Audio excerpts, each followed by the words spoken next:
welcome to the Cup TV, the Currently Unnamed Podcast, where we put the real and the tea in reality. And you can always come to us first to quench your thirst. I am your girl, Lana, your resident evil diva, and I'm here to give the tea, spill the tea, and drink the tea because you know I loves me some tea. Her. And I do enjoy a lot of things that happened this week on reality TV, but none of that overshadows how much I enjoyed my cup mug. You know, and you can get you a cup mug at lanagcreations.etsy.com. That link will be in the description below. And if you look to the right of the screen, there is a QR code that'll take you right to the shop. You can get the shop, go to the shop, favorite the shop, buy your merch, and then send a cute little picture when you get your merch. That would be great. And we do ship internationally and domestically, so there are no excuses.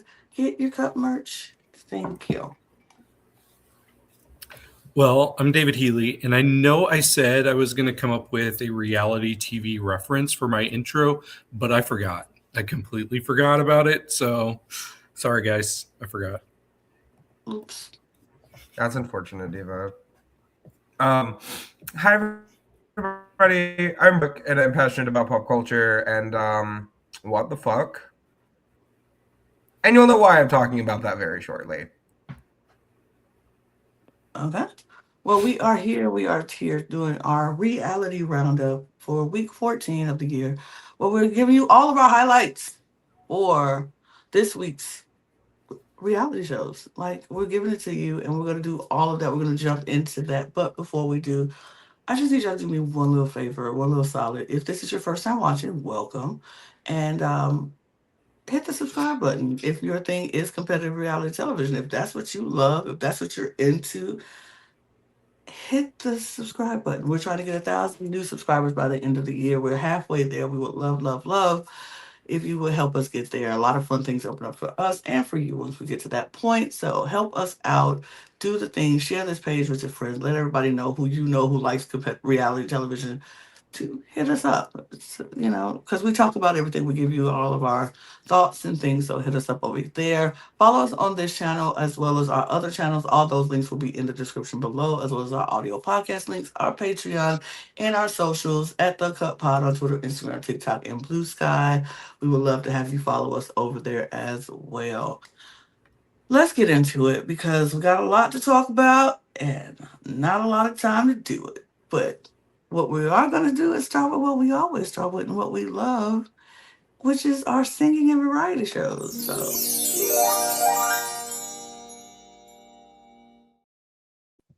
it's time we jump into it. Our first show, as per usual, American Idol. What the fuck? I mean, I will say this. This week's show was not my favorite this week. It was not as great as I would like it to be, but it was interesting, to say the least. We lose two people right off the bat, like they have done, which I kind of like, but then I'm kind of like, I think it's sucky that they make them practice for a song that they may not perform because they don't know if they're gonna go because they wait to the next, for the results. But I do like the fact that the results, they want to make sure they get all these results because of these social media things. But whatever, we lose two people, Jake and Julian. Yes. Mm-hmm. And I'm like, okay. Yeah, I wasn't mad about losing them, but I don't think they deserve to go. Like, no. I thought they had pretty good performances last week. It was by far my favorite Jake performance of the season, and yes. I thought Julian was solid. It was. I think it have gone. I think it really came down to the fact that they didn't do like blatantly religious songs. Like, I think that hurt them, honestly. Maybe. Yeah, I would concur with that, but that's just me. I wasn't angry with that. I wasn't angry. Yeah.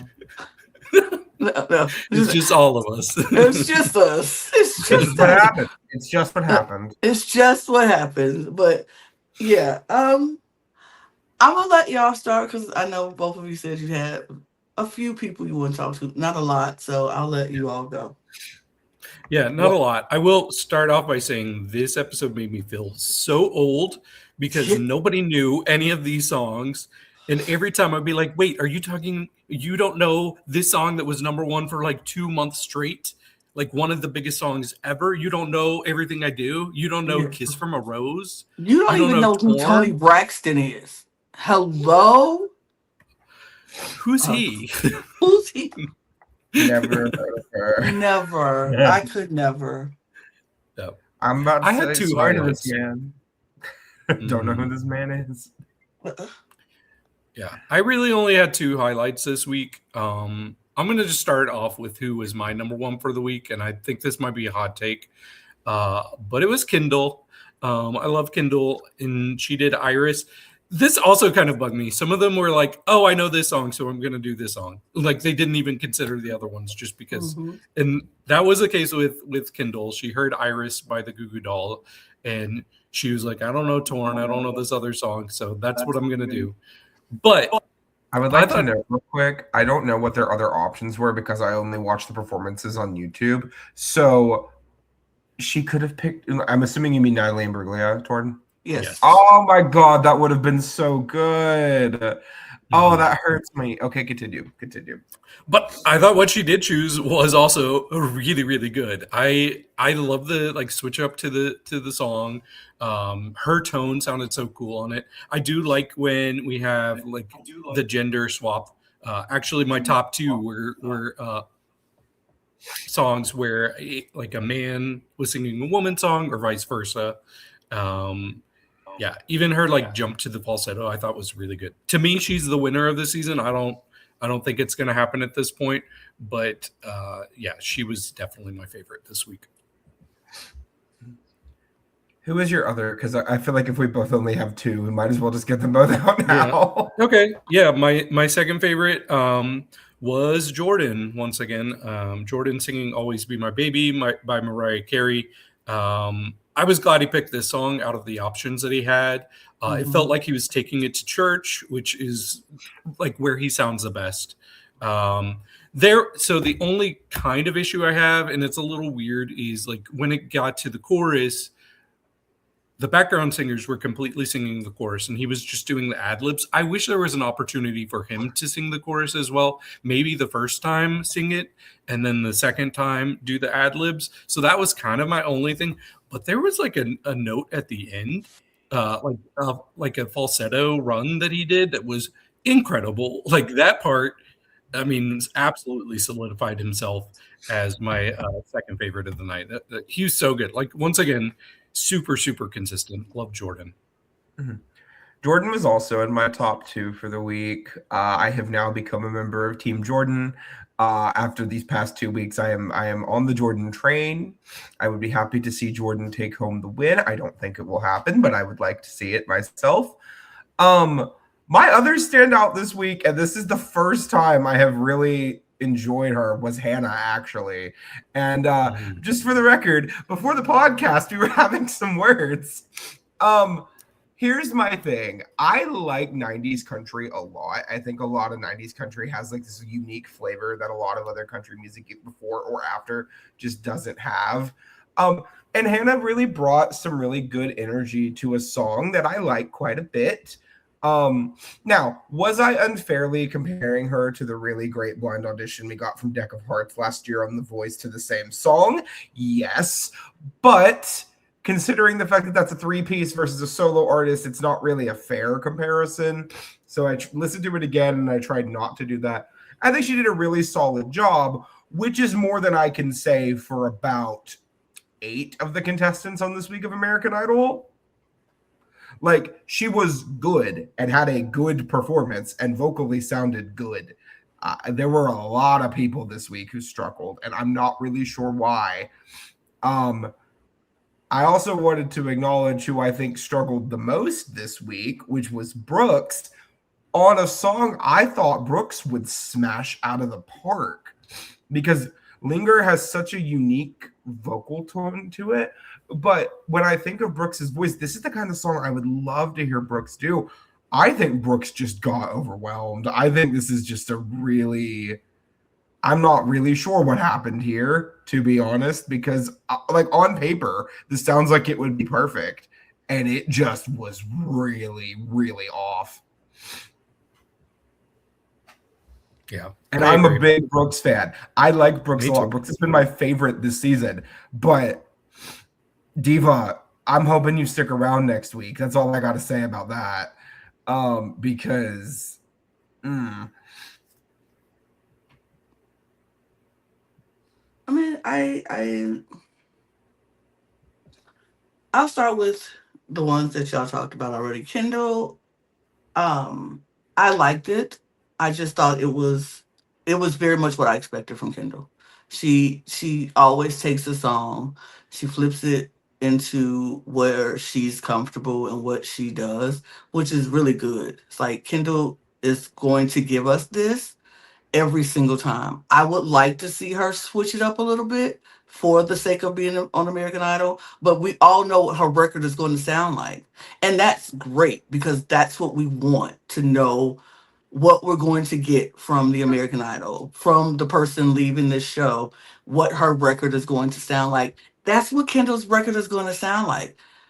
But I want to know what else she could do because I know she can do something else. We've heard her do this, take a song, flip it into her little jazzy rocker, flowy kind of voice and easygoing, laid back vibe. I want to know if there's anything else in the tank. I want to know if she could do more. Now, if she does it and she can't do more, she's still gonna have a very successful career because what she does it so well. But I want to know if there's more. And so I would love to see her push herself. She was very safe this week for me. She took a song and made it Kindle. And it was a very safe choice. And I agree with you. She knew the song. She didn't even think about looking at the other songs. She was like, oh, I know that song, so I'm this one I'm gonna sing. And a lot of them did that. With Jordan singing, I said I like he took the risk. I love that he took the risk and picked Mariah Carey because anybody else would have been like, yeah, I'm gonna stay far, far away from Mariah Carey. As a guy, I'm not finna do that. Or shoot, heck, some girls be like, I'm going to stay far, far away from Mariah Carey. I'm not going to do that. He took that risk. Did it pay off all the way? He had some slight notes that I was like, ooh, oh, but he fixed it. He adjusted it and he got it together at the end. And that run you're talking about at the end, yes, he sold it to me at the end. In the middle, at the first beginning part, I was like, ooh, Jordan, you scaring me. But he adjusted it and he fixed it, which is a sign of a very good artist who knows how to take what they're doing, adjust it, and fix it in the middle of singing the song and don't get thrown off by not because he tried to go for a note, he didn't hit it. But instead of him freaking out and going off, he adjusted himself and made it through the song. So I love him. Who stood out for? Oh, wait, you talked about Brooks. I agree. Brooks, not my favorite. This week was not my favorite. And I'm very sad about that because I really wanted Brooks to do better. But my standouts, y'all, first of all, I think one was because of the song. And I really love the song. And I really just love anybody who's in the song if they do it well, which was Ray singing Love Will Lead You Back. Period. Yes. Yes. That's all I wrote down for it. Don't put your fingers down, Brooke. Do not. Not today. I am not in the mood today for that. Not with this song, because this is one of my favorite songs from Taylor Dane ever, ever, ever. And I think Ray did a really good job with a very hard song. And I was annoyed seeing Ray in the bottom two. Annoyed seeing Ray in the bottom two. I was like, for what reason are we doing that? There was no reason for that. Also, Daniel Stallworth singing It Ain't Over Till It's Over by Lenny Kravitz. I was like, huh. When he picked the song, I was like, huh. But the way he took that song and sold it up and gave us a soulful version of It Ain't Over Till It's Over, in contrast to Lenny's rock R&B-ish. He just straight R&B that song. And he gave us a soulful, churchy R&B-ish version of It Ain't Over Till It's Over. And it wasn't the biggest vocal. It wasn't the loudest. It wasn't the most. But what he did, he was in the pocket. It was so sweet. It was so sweet to me. It was just it did something to my ears. I loved it. It was so rich. It was so soulful. It was good. It was good. A lot of people who I was very shocked that I was not as into that I thought I would be into.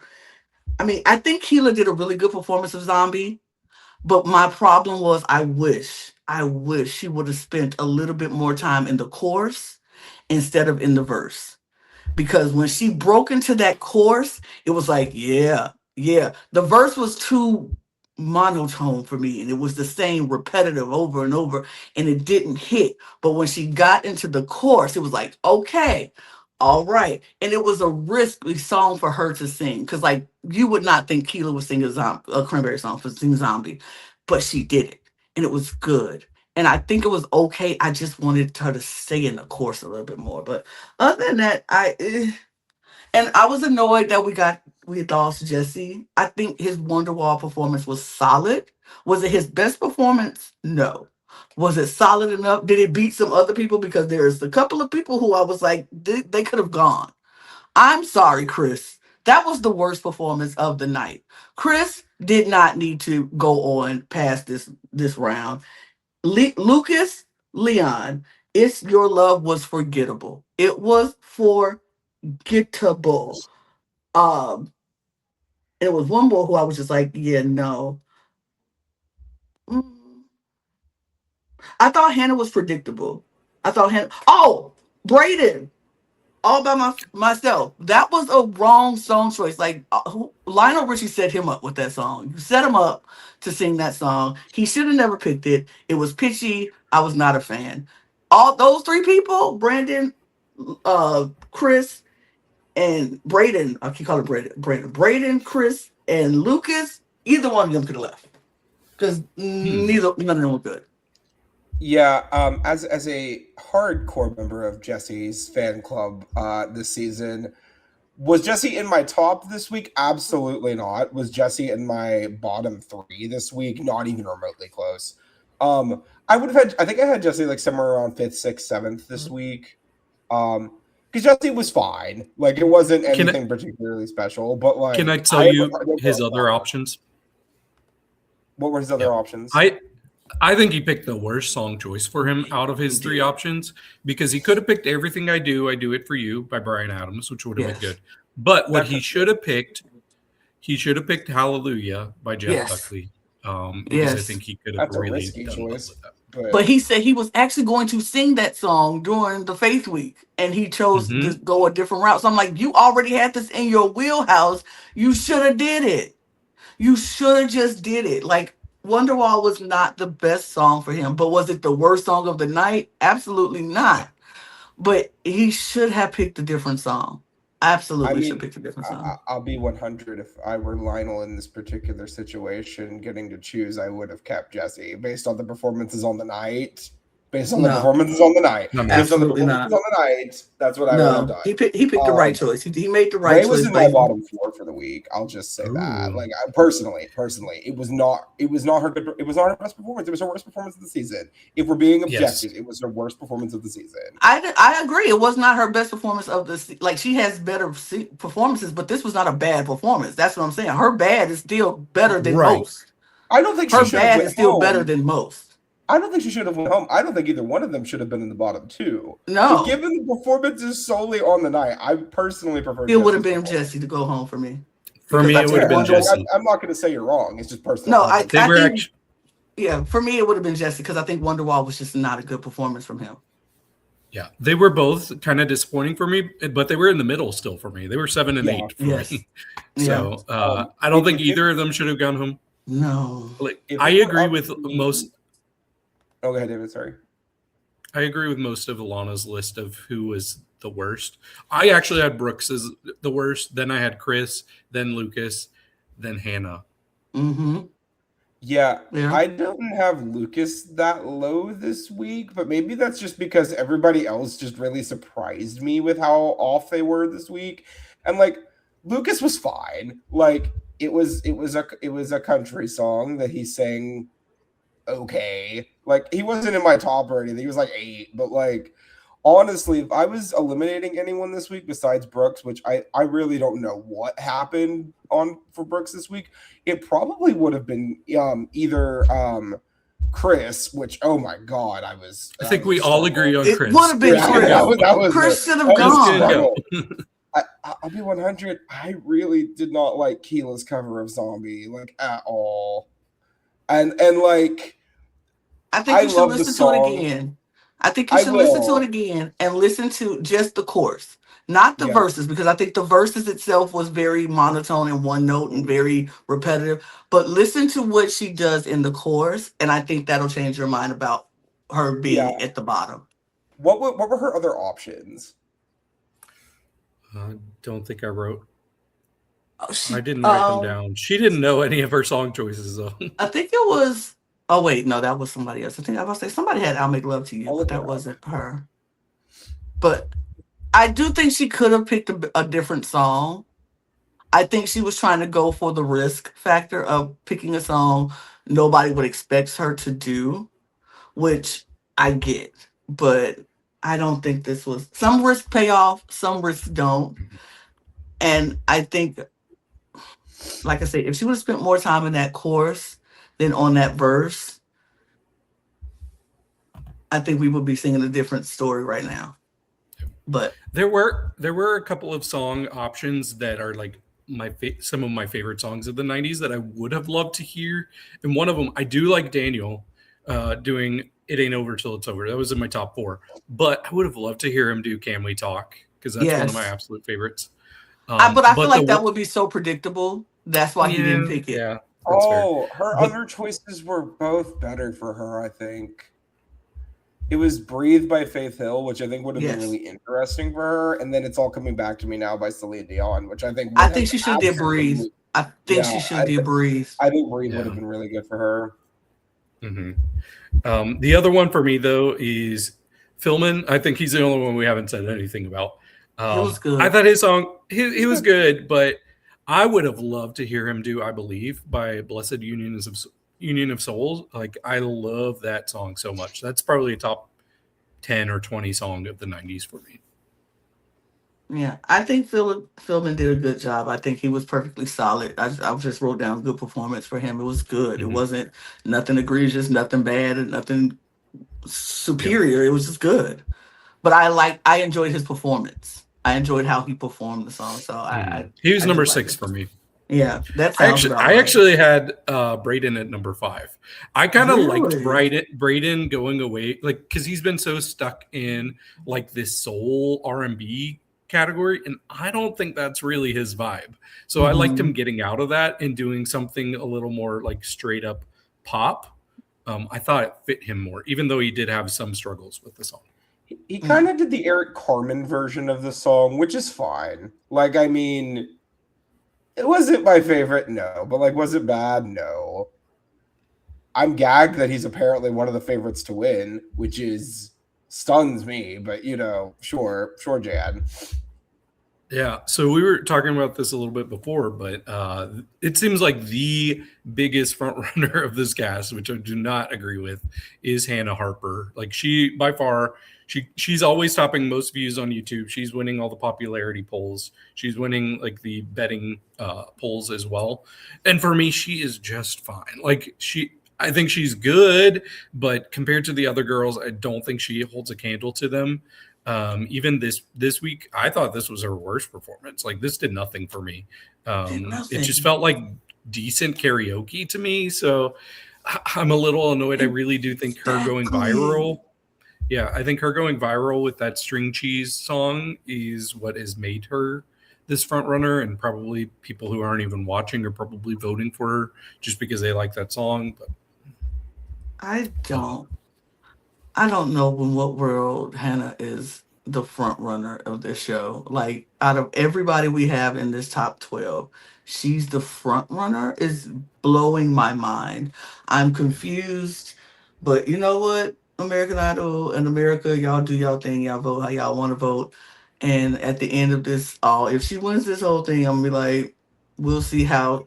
We'll see. I feel like she's gonna be a tale story of American Idol winner, go out there, make that one record that they have, and then we don't ever hear from her again. Like all these idols that we don't hear from because they weren't the right person to win. You voted for somebody who you think looks good or you think sounds decent, but you're not doing a justice because they can't perform and they can't go out there. And that string cheese song is not going to elevate her to the next level of stardom. I just like, cause how many times to go hear the string cheese song?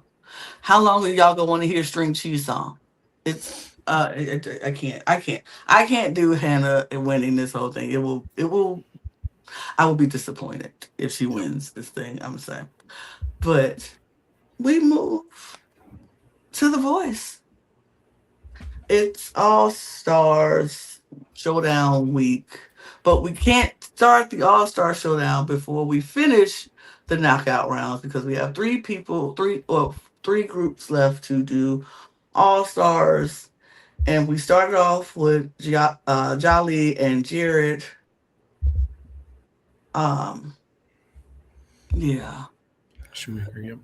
So David, you remember last week when we were talking about the battle that Adam set up between Alexia and Bay, and how we didn't think that was necessarily the best pairing because you could have put Bay and Jared against each other and Jolly and Alexia against each other. But we're happy that he didn't do that because Alexia and Jolly were both going to make it through and everything was going to be fine.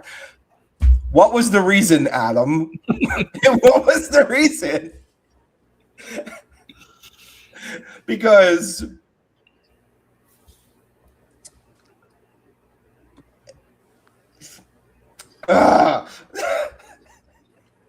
okay. Jared. I like Jared. I think Jared has a really great voice. I think Jared is going to be an amazing country star. He's going to go and be country rock star. He has the look, he has the voice, he has the sound, he has the presence.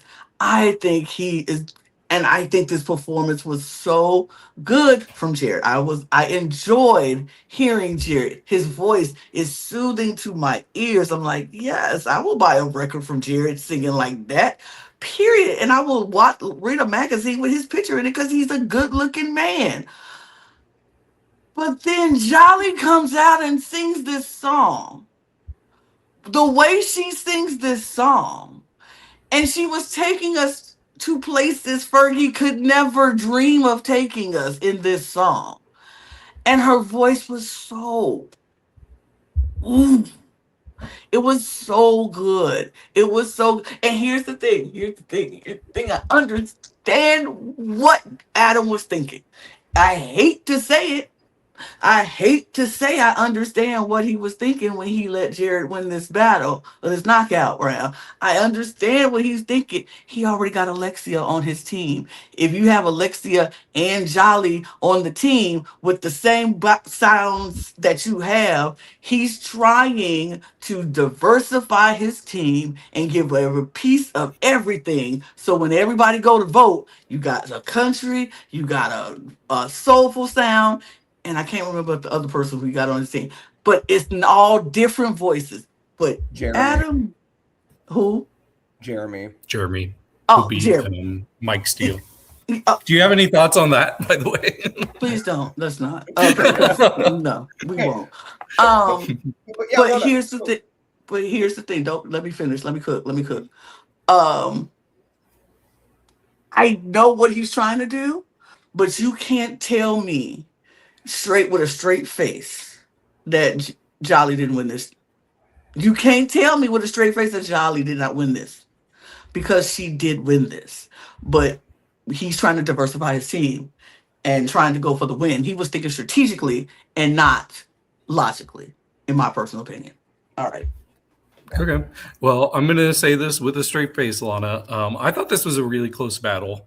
It was close. I didn't say it wasn't. Me, yeah, for me, they were both in the top half of the performers. At least the 6 competing, not the All Stars. They were my second and third favorite of the night. I'm not a country fan. Jared is winning me over though. Like there's something about his tone. I think he could do a lot of different genres and do it well. But I thought it was kind of the perfect vibe for him.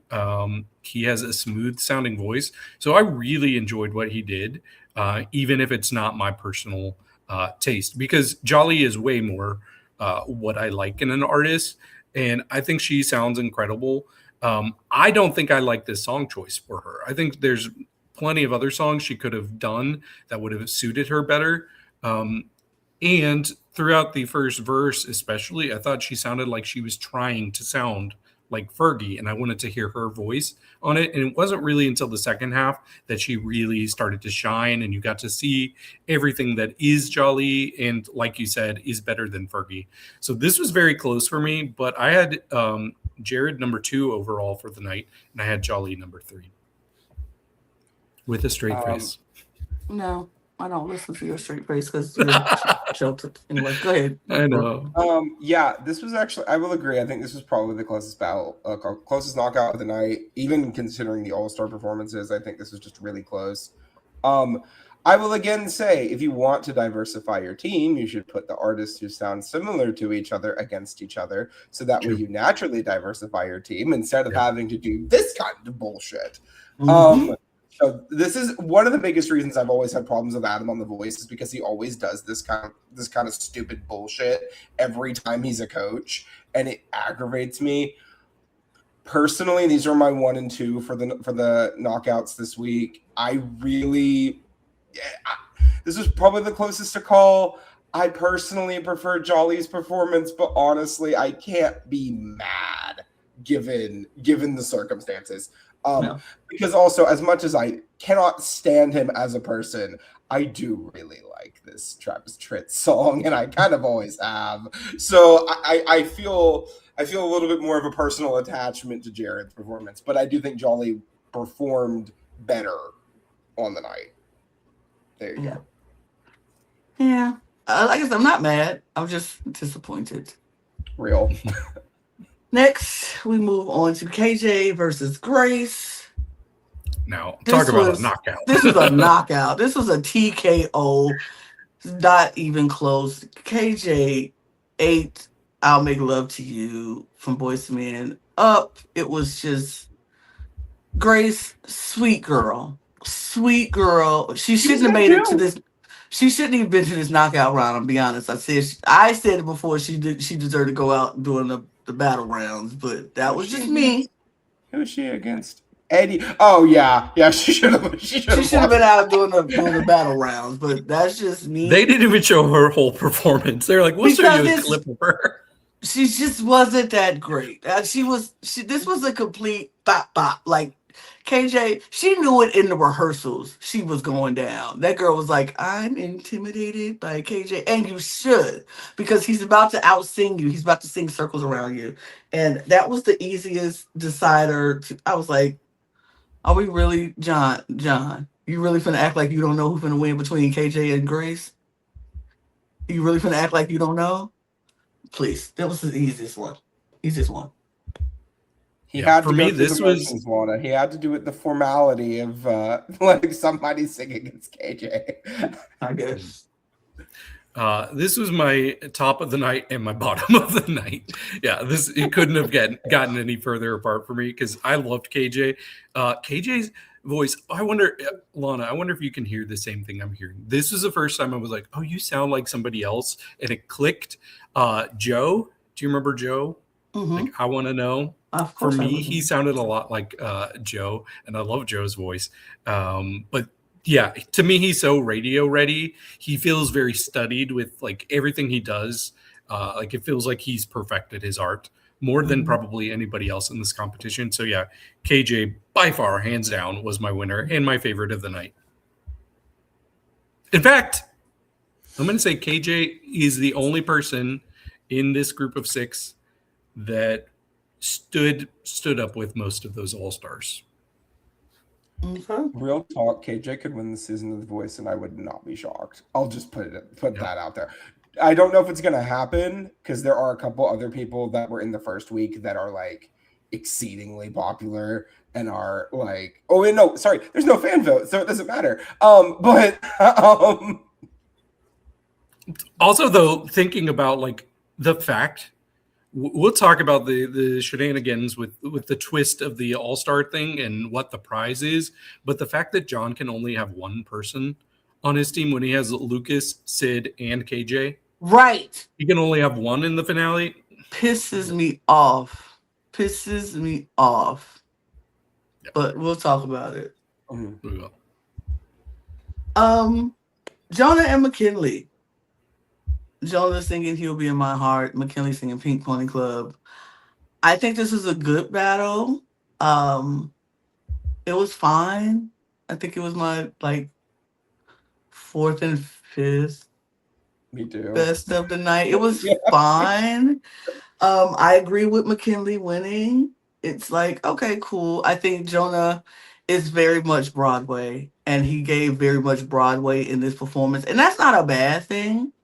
I think he sings with so much passion and so much heart, but I feel like she sings with such vibes and so cool, which is what we want to hear on the radio. I want to hear cool. I want to hear vibes. I want to hear something that's going to make me go, yes, girl, yes.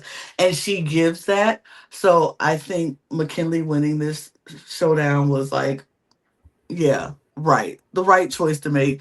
Nothing against Jonah. I think he'll be a group. He goes on Broadway. He will be a lead in some show, maybe Tarzan even. I don't know, but he'll do well.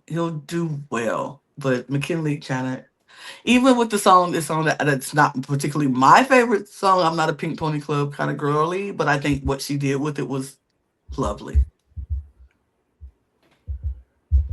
I agree with the outcome based on prior performances too. I think it just made the most sense.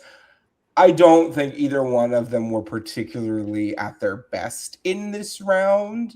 I'll just say that. I don't think they were bad. Let me make that clear. They've just performed better in other parts of the competition for me. But yeah, McKinley winning, sure. I agree. I think it makes sense. Yeah. It was pretty close for me between the two of them. I think actually McKinley was better in the first half than she was in the second half. And I think the opposite with Jonah. I think he was better in the second half than the first half. McKinley, she does have a really unique tone. I think she could stand to cook for a bit. I think I would have liked to see her back on the show when she was older, because I don't think she feels quite ready. Jonah, I think his voice is very pure, very theatrical, maybe not the right vibe for this show. For me, I probably would have given it to Jonah, but it's like splitting hairs. Either way, Kelly by far has the weakest team for me. Yeah, I agree. Love Kelly. Her team is fine. Her team is not my favorite team going into this finale. Let's get into this All-Star Showdown, because this is where I think a lot of conversation between us is going to happen, and I think we're going to have some takes. I don't know how hot they're going to be, but they're going to be some takes on this one.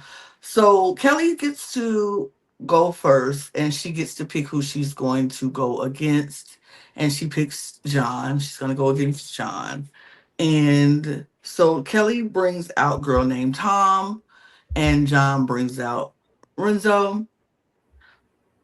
And what I did like about this setup is that they all got to pick songs that they did on their prior seasons, songs that they felt were their standout moments, either the blind audition or whatever part of the season, and they got to pick that song. So everybody picked a song that they previously sang, so it's even, everybody's evenly on playing field. Like, we all heard these songs before.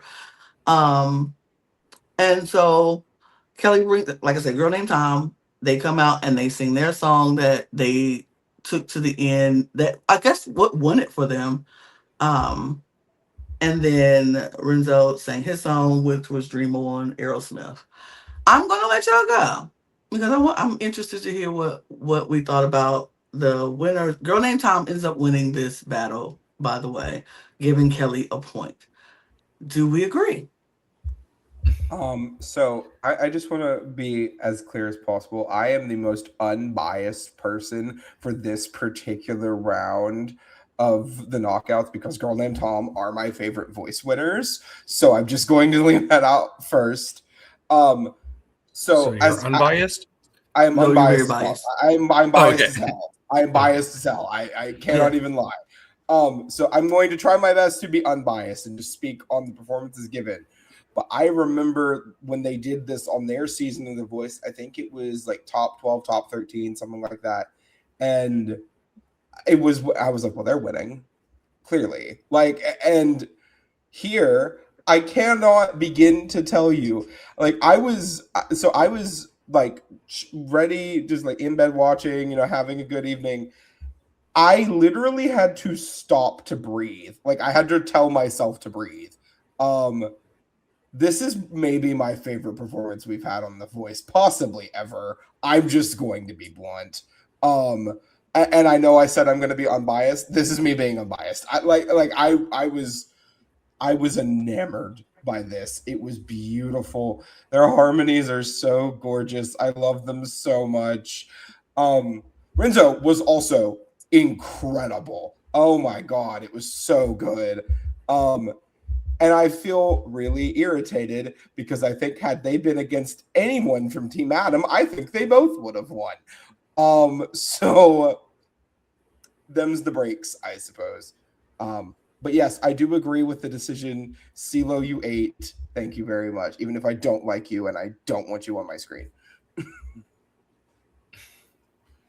Yeah, this was my favorite of the All-Star battles. Because I had my number 1 and my number 3 performance of the night. Well, there's an asterisk in there, but we'll get to it later. Yeah, this was my first time hearing either of these people. I did not watch that audition you sent me. I need to watch it still. But yeah, Girl Named Tom. We love a trio sibling group that has great harmonies, don't we, Lana? We do. Love that. We do. But yeah, they sounded so good. Their voices blended together so well.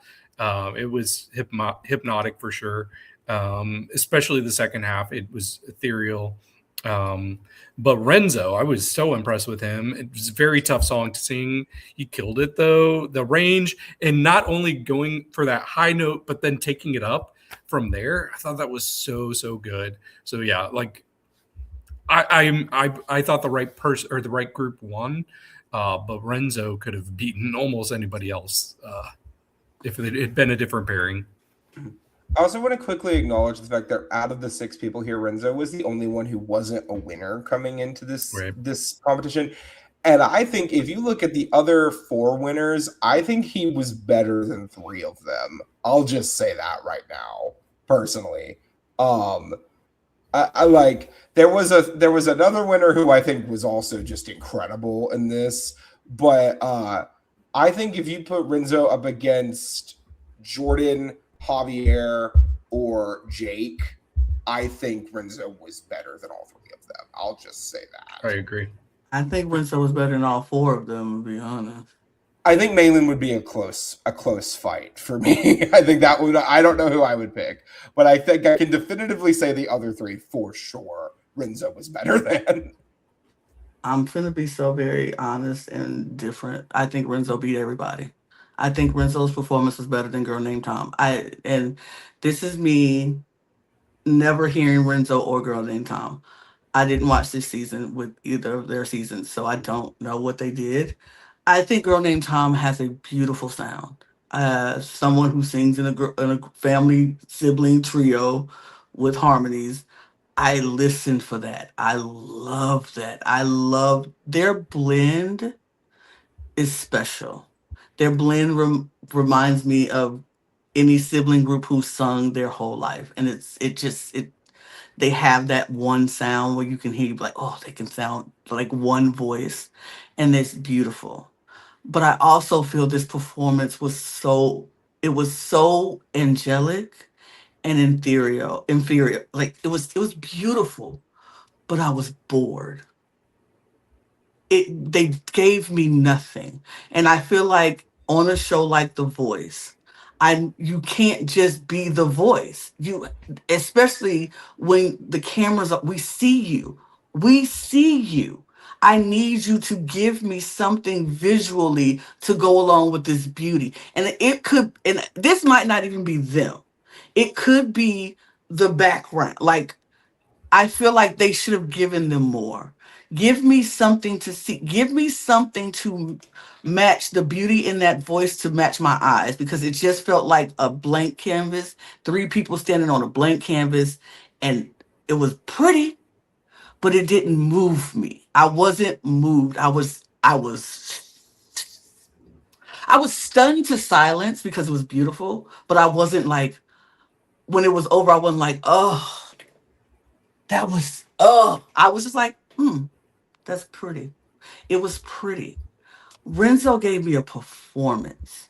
Renzo came out there and sang. Now, I'm not saying that they needed to dance and move and give us bells and whistles, but I feel like they didn't do them any justice with the background or it didn't give me anything visually. And it just was very pretty. Renzo gave me a performance. Not only did he perform, but then he when you have a song like Dream On, you always know what you're looking for when you hear Dream On. And if you don't hear that in Dream On, I don't care what the rest of that song sounded like. If you don't hear that one thing in Dream On, the song is a wash. You forgot it. It's done. You didn't do it.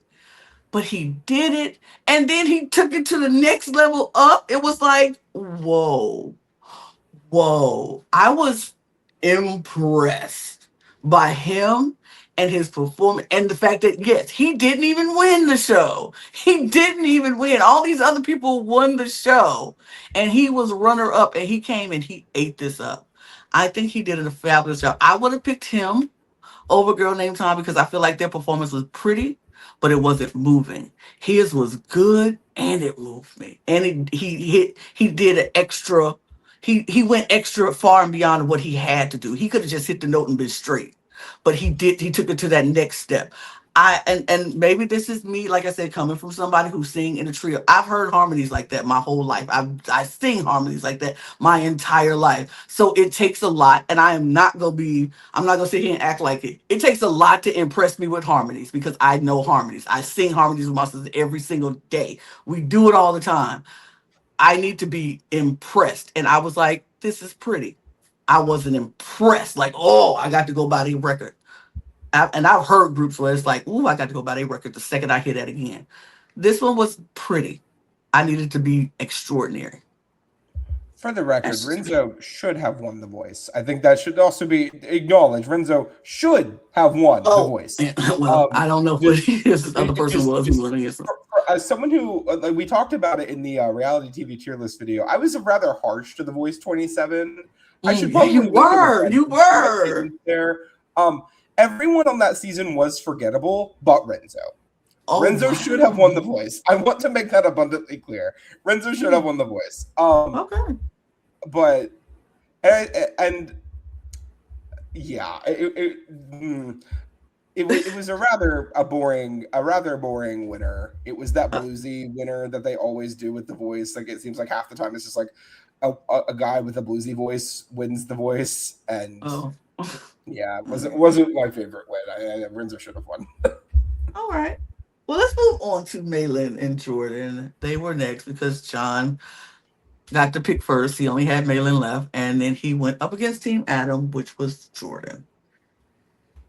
I mean, surely he had to pick Adam, right? Like, he didn't have to. He could have picked Kelly, but he chose Adam. But then the Adam people would go against each other. How would that work? Yes, the Adam people would go against each other. Well, okay, if that's true, I thought they were faking that for television. But if that's true, then he should have picked Kelly because he could have made it so at best it could be a 3-way tie, because there's no way he could get 2 points now. Right. So you don't want to give Adam the option of possibly getting 2. So yeah, you should have picked Kelly if that's true. But for me, I knew Jordan. I did watch his season. He sounded very good to me. I think he went into his performance a little defeated, but you could tell he sang the song a million times. Like, I think he sang this. Did he sing this for his audition? I don't remember. Yes, his blind audition. This was his blind audition. Yeah, so you just know that he has sang this song so many times, and I thought he sounded reliable. He sounded strong. The runs were there. But for me, Malin is somebody I've never heard. I'll be honest, I typically like a voice that has some grit to it, some texture to it, and her voice is so pure and like smooth, but it worked. It worked for me. I was so enthralled by everything she was doing while she was singing. She showed different facets to her voice, but it was still so angelic throughout. So I was like hypnotized by her voice. I didn't think I would like her as much as I did, but now I'm like, I want to go and watch her other performances from her season. I said my first round had number one, but with an asterisk. But that's because Malin was also number one for me. Like, I can't tell you which one I like better between Girl Named Tom and Malin. Jordan was number 4 for me. Yeah, I'm just gonna be blunt. Thought Jordan sounded better doing this song in his blind on season 9 than he did in this particular performance. This just for me. I don't know if he was just nervous or if it was just he knew he probably wasn't going to win this battle, so it didn't really matter. But it just was not my favorite from Jordan. I'll just put it that way. I think Jordan has performed the song better in other venues.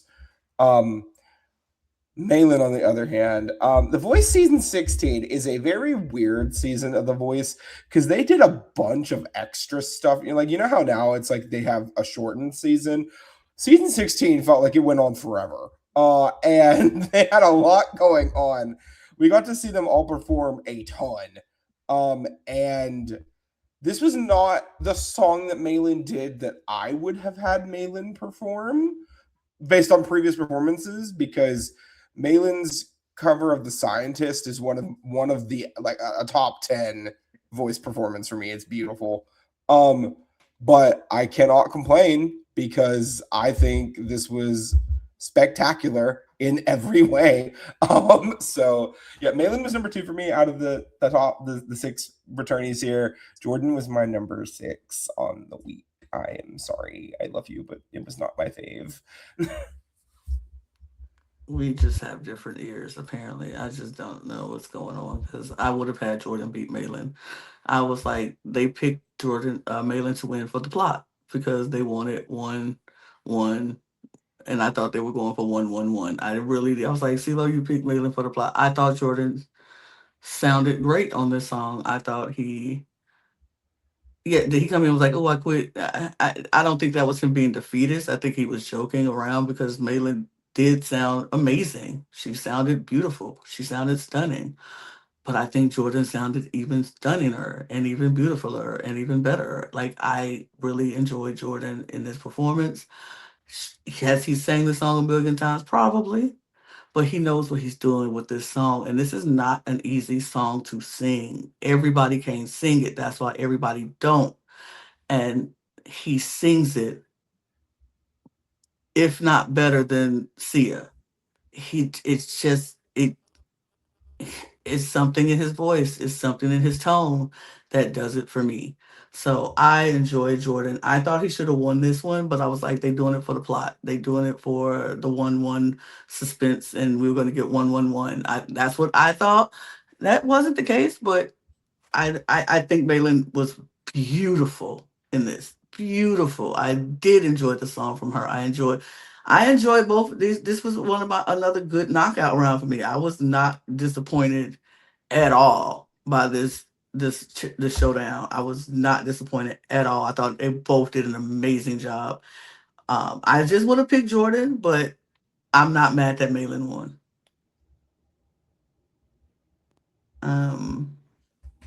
Javier and Jake.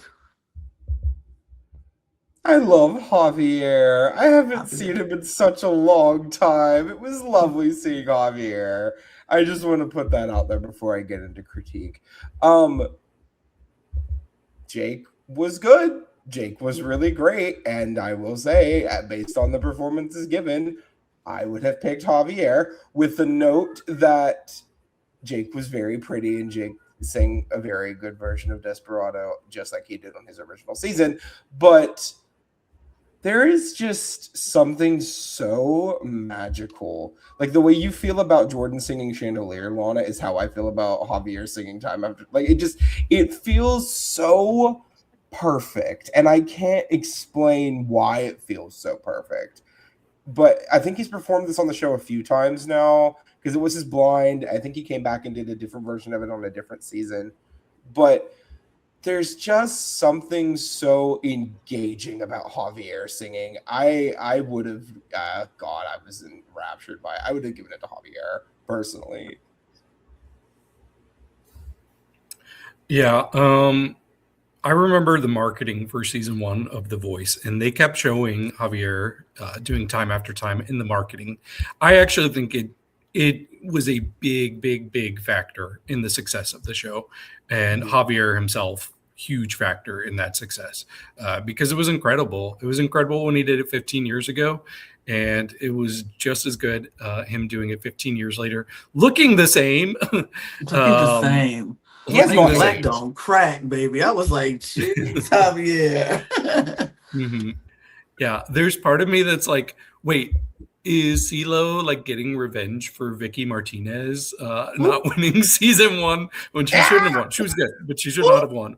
But for me, I think Javier was just up there with the first 4 people that we've talked about. Like I said, KJ is the only person for me that matched those 5.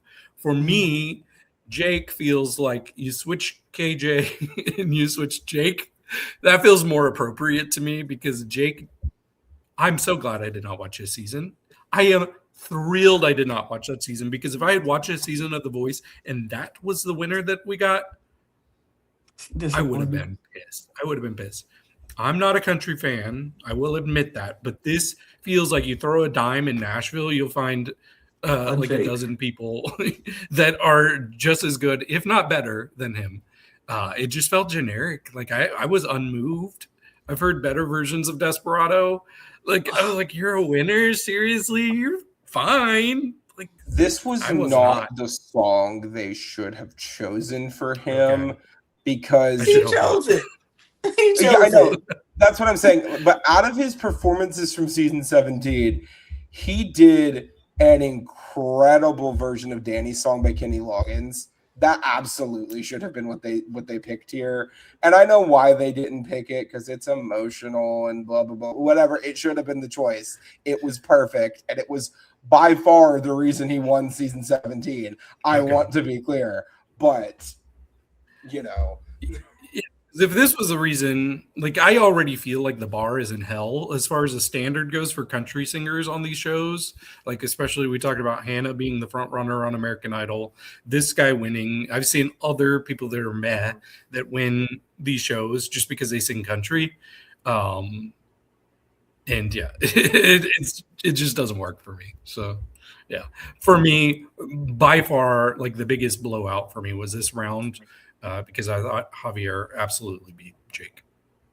To be clear, Jake is also, I believe, still to this day, the only 1-chair winner of the show because he only got Kelly to turn in his blind. Yeah. So choices.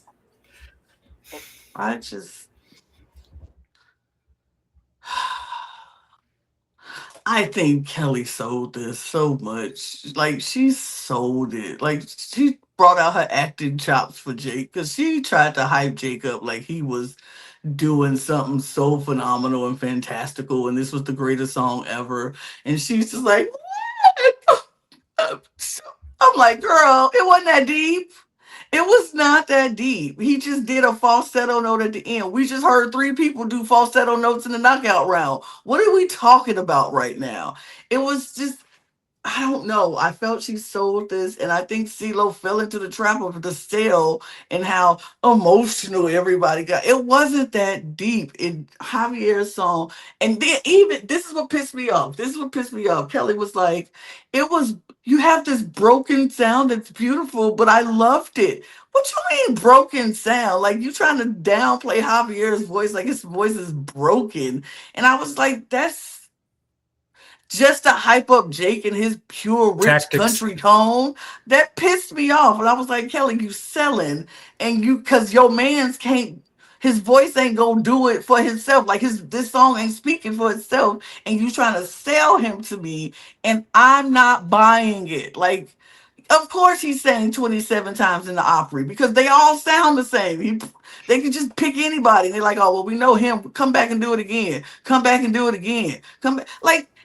Like you said, David, we go to Nashville and throw a dime in the middle of any street and probably find a country artist that sounds just like this man. And it's just like, heck, Jared is right there. He's on the show. He sounds better than this man. And I'm just like,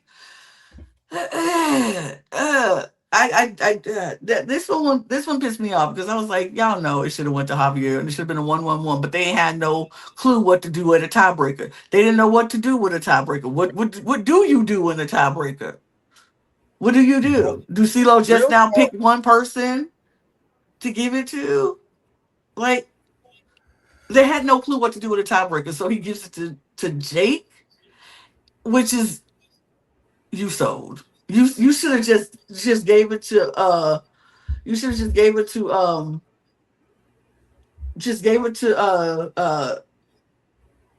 it should have I don't know what they just did. It just was bad. It was a bad idea. This was so Javier clearly won this one.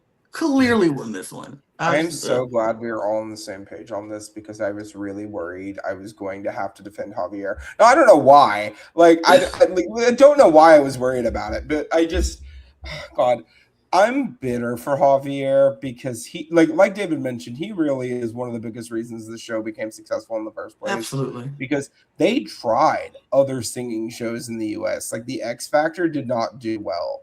The Four. Yeah, no. Oh, we can talk about the Four. At some point, I would love to talk about the Four with you all because I have a lot to say about the Four. They did that show Duets on ABC that Kelly was also part of that didn't do particularly well. Like, they tried, and nothing else was connecting like American Idol had. And the fact that The Voice did manage to do that, I think a lot of it had to do with the fact that all four of the coaches were relatively popular at the time. But Javier really was the reason a lot of people started tuning into The Voice to begin with. Yeah. So, and I wish the stakes weren't as high. Like, I wish I could be like, oh yeah, it doesn't matter, it's fine.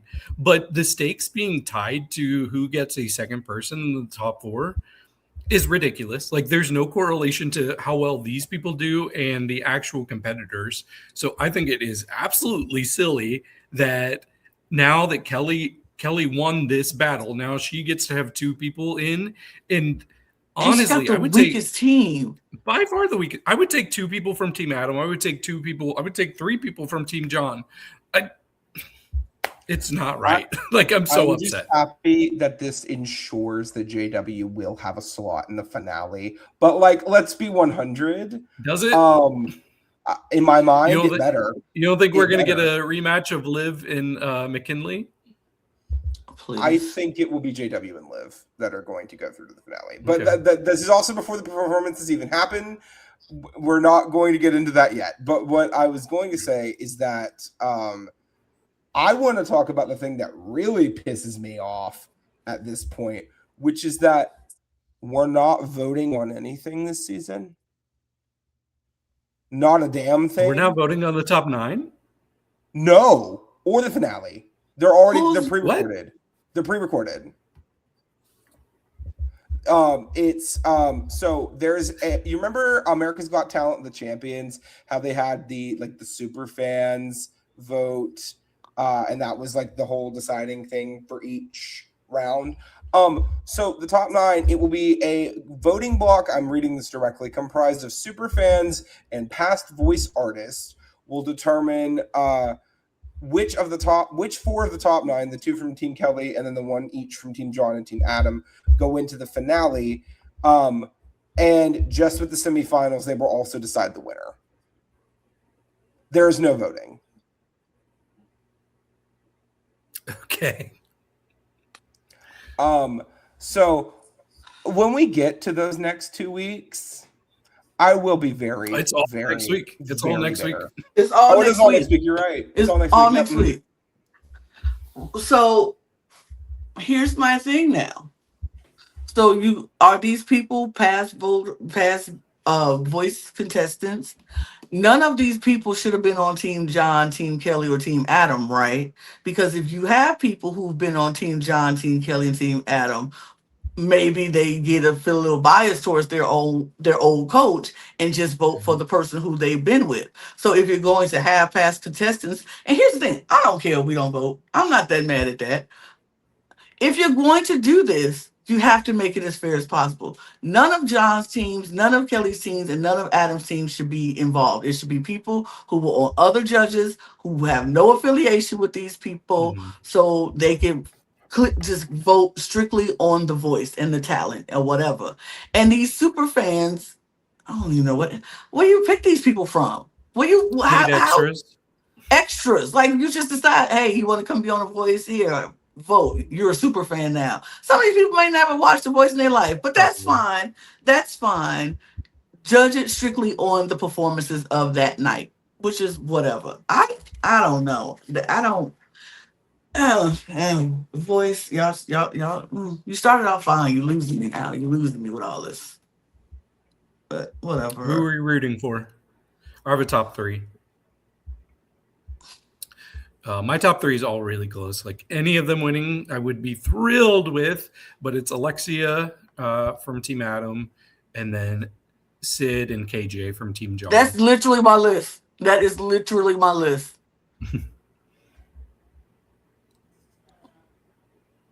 I have to think. Fair. This is kind of tough. I'll say Lucas would be a really good winner. I think.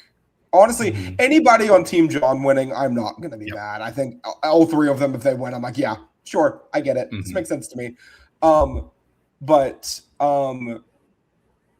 anyone from Team John, whoever from Team John makes a finale will probably be who I'm rooting for.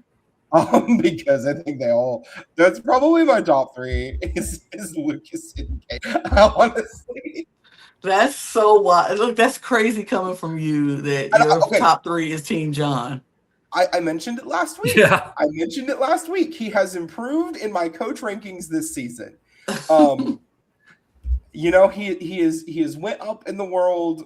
He has passed most of my coaches that I was rather middling on. Adam, however, has not. Adam has continued to be a bottom four coach for me. But hey, here we are. As always, I am Team Kelly, so if anyone from Team Kelly does win, I will not be mad because I love Kelly, and Kelly is my favorite voice coach, so her winning I will never be mad about. I don't know if she has a winner necessarily on her team. I'll just say that. But I think if anyone on Team Kelly wins, it'll be Liv out of her team. Liv's the best. Yeah. All right. Well, I think we've gotten our proverbial hour out of singing competition shows like we always do. So we're just gonna move on to our social strategy games. So.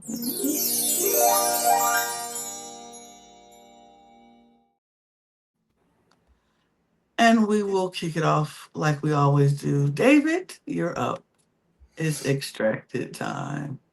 Let's talk extracted. So we got down to our top three in the last episode.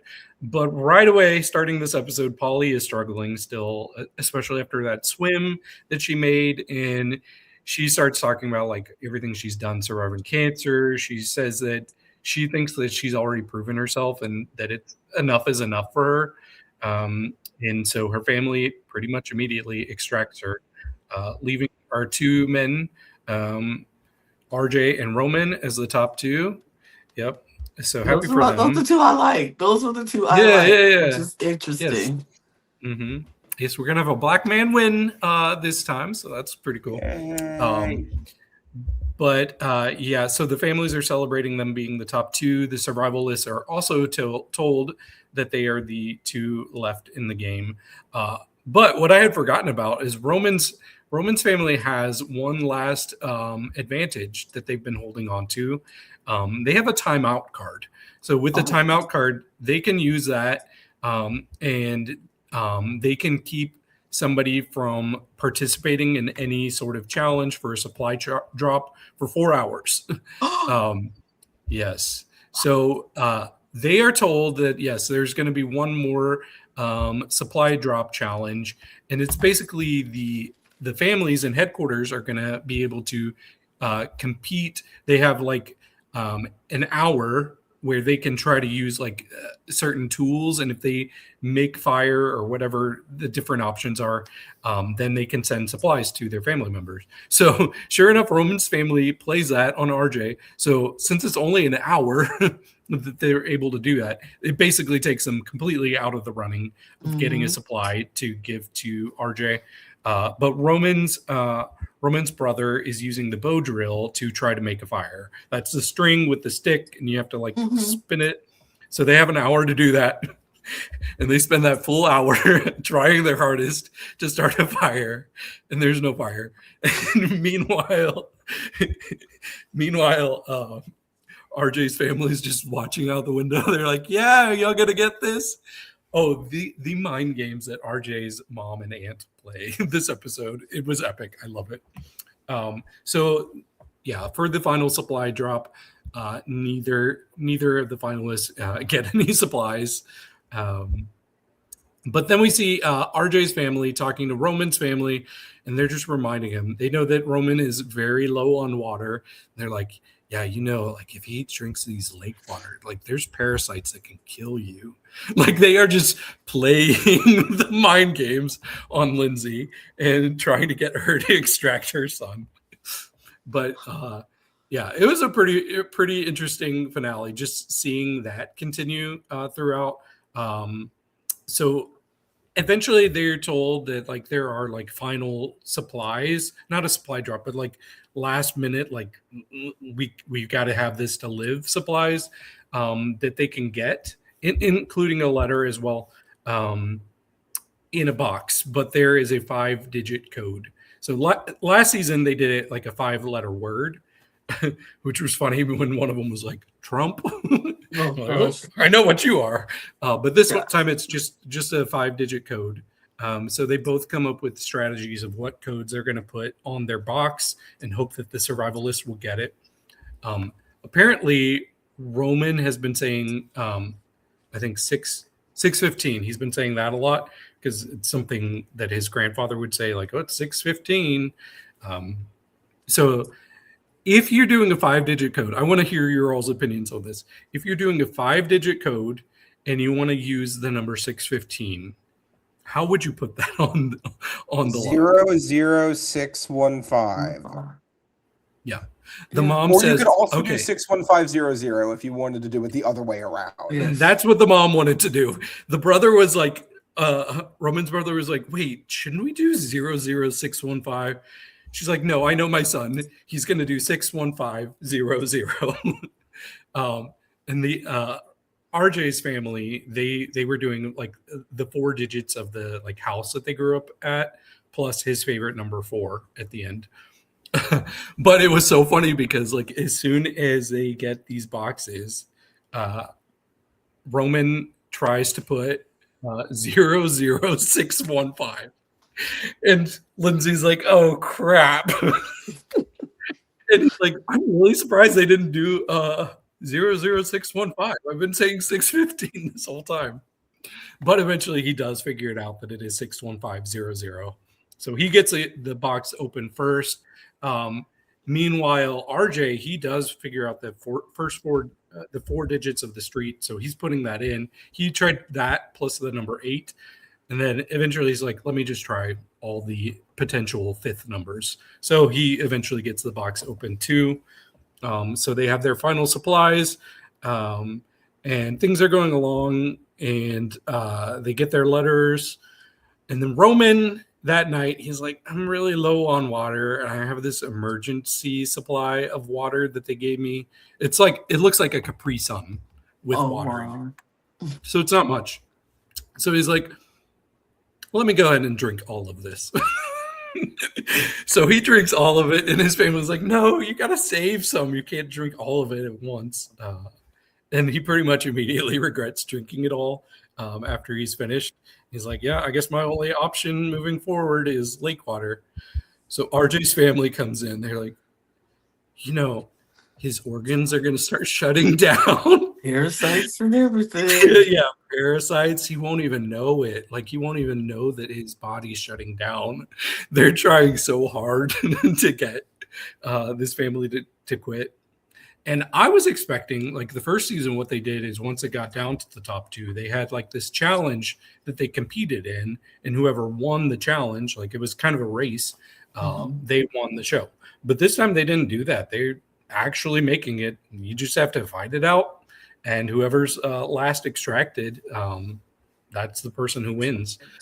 But since things were not looking great for Roman, he drank the last of his water, and I think the mind games got to him. Finally, Lindsay and Dallas, they extracted Roman.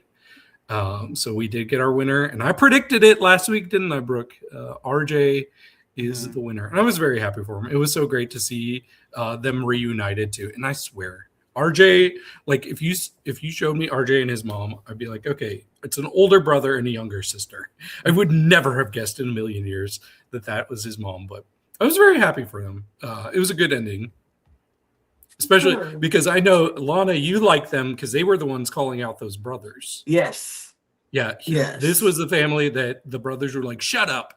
Yeah. And they're like, who are you talking to? Who are you talking to? Like, who are you? Yeah, I like them. And I liked, from what I watched, I did like RJ and his spirit and how he was like, I'm just gonna persevere through this whole thing. It doesn't matter. Don't pull me out. Like, I'm good. And even when he wasn't getting supplies, and he was just like, oh, yeah.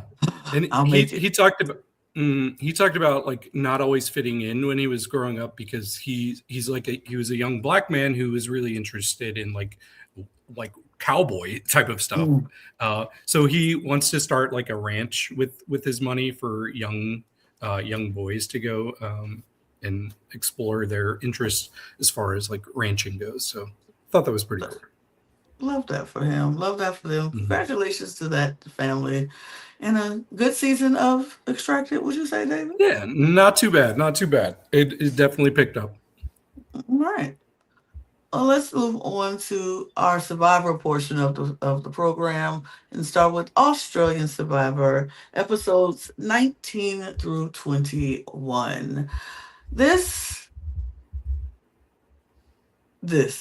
week was, for me, this was like, okay, let the tiger eat its face, but then we're going to watch the tiger eat its face, and then we're not going to capitalize on the tiger eating their face, because we're just going to fall right back into what I don't know. This week was interesting and weird and sad and a lot of questionable gameplay for me. I was very confused by a lot of the plays that went down, starting with the first elimination of Cameron, when they had the majority. They fought very hard to get this majority. These four people, they had it, they got it, they could just stick together and pick off the rest of the people, and it could have been easy. But they decided, no, Cameron, you annoy me.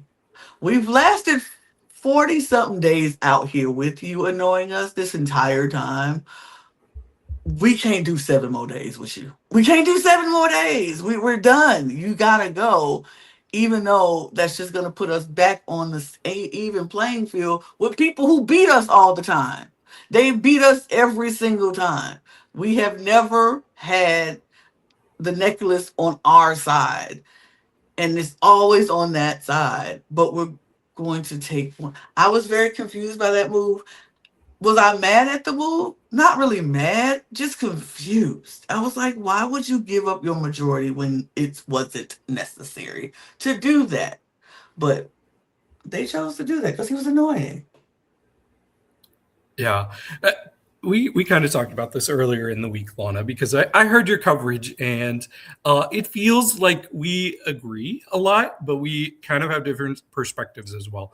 And I think that's because when you watch these shows, you're thinking about, like, you want every player to do what's optimal for themselves, which makes sense.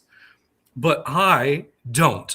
I want the people I'm rooting for to do the optimal thing for them, and the people I'm rooting against to make awful decisions. And I kind of got that this episode. Did it make sense to vote out Cameron? Absolutely not. But I've been rooting for these returnees. I'm just going to loop Keely and Jackson into that group. But I've been rooting for that side. I want them to win. They keep like almost gaining power, but not quite. So I was like, okay, here's going to be another chance. Did I think Cameron was going to go? Not in a million years. I can't tell you the last time I've been that surprised by a vote, because it made no sense, but I was living. And it's a shame that it came when Cameron was finally like becoming kind of a fun character too, because he was so unhinged and wild this episode.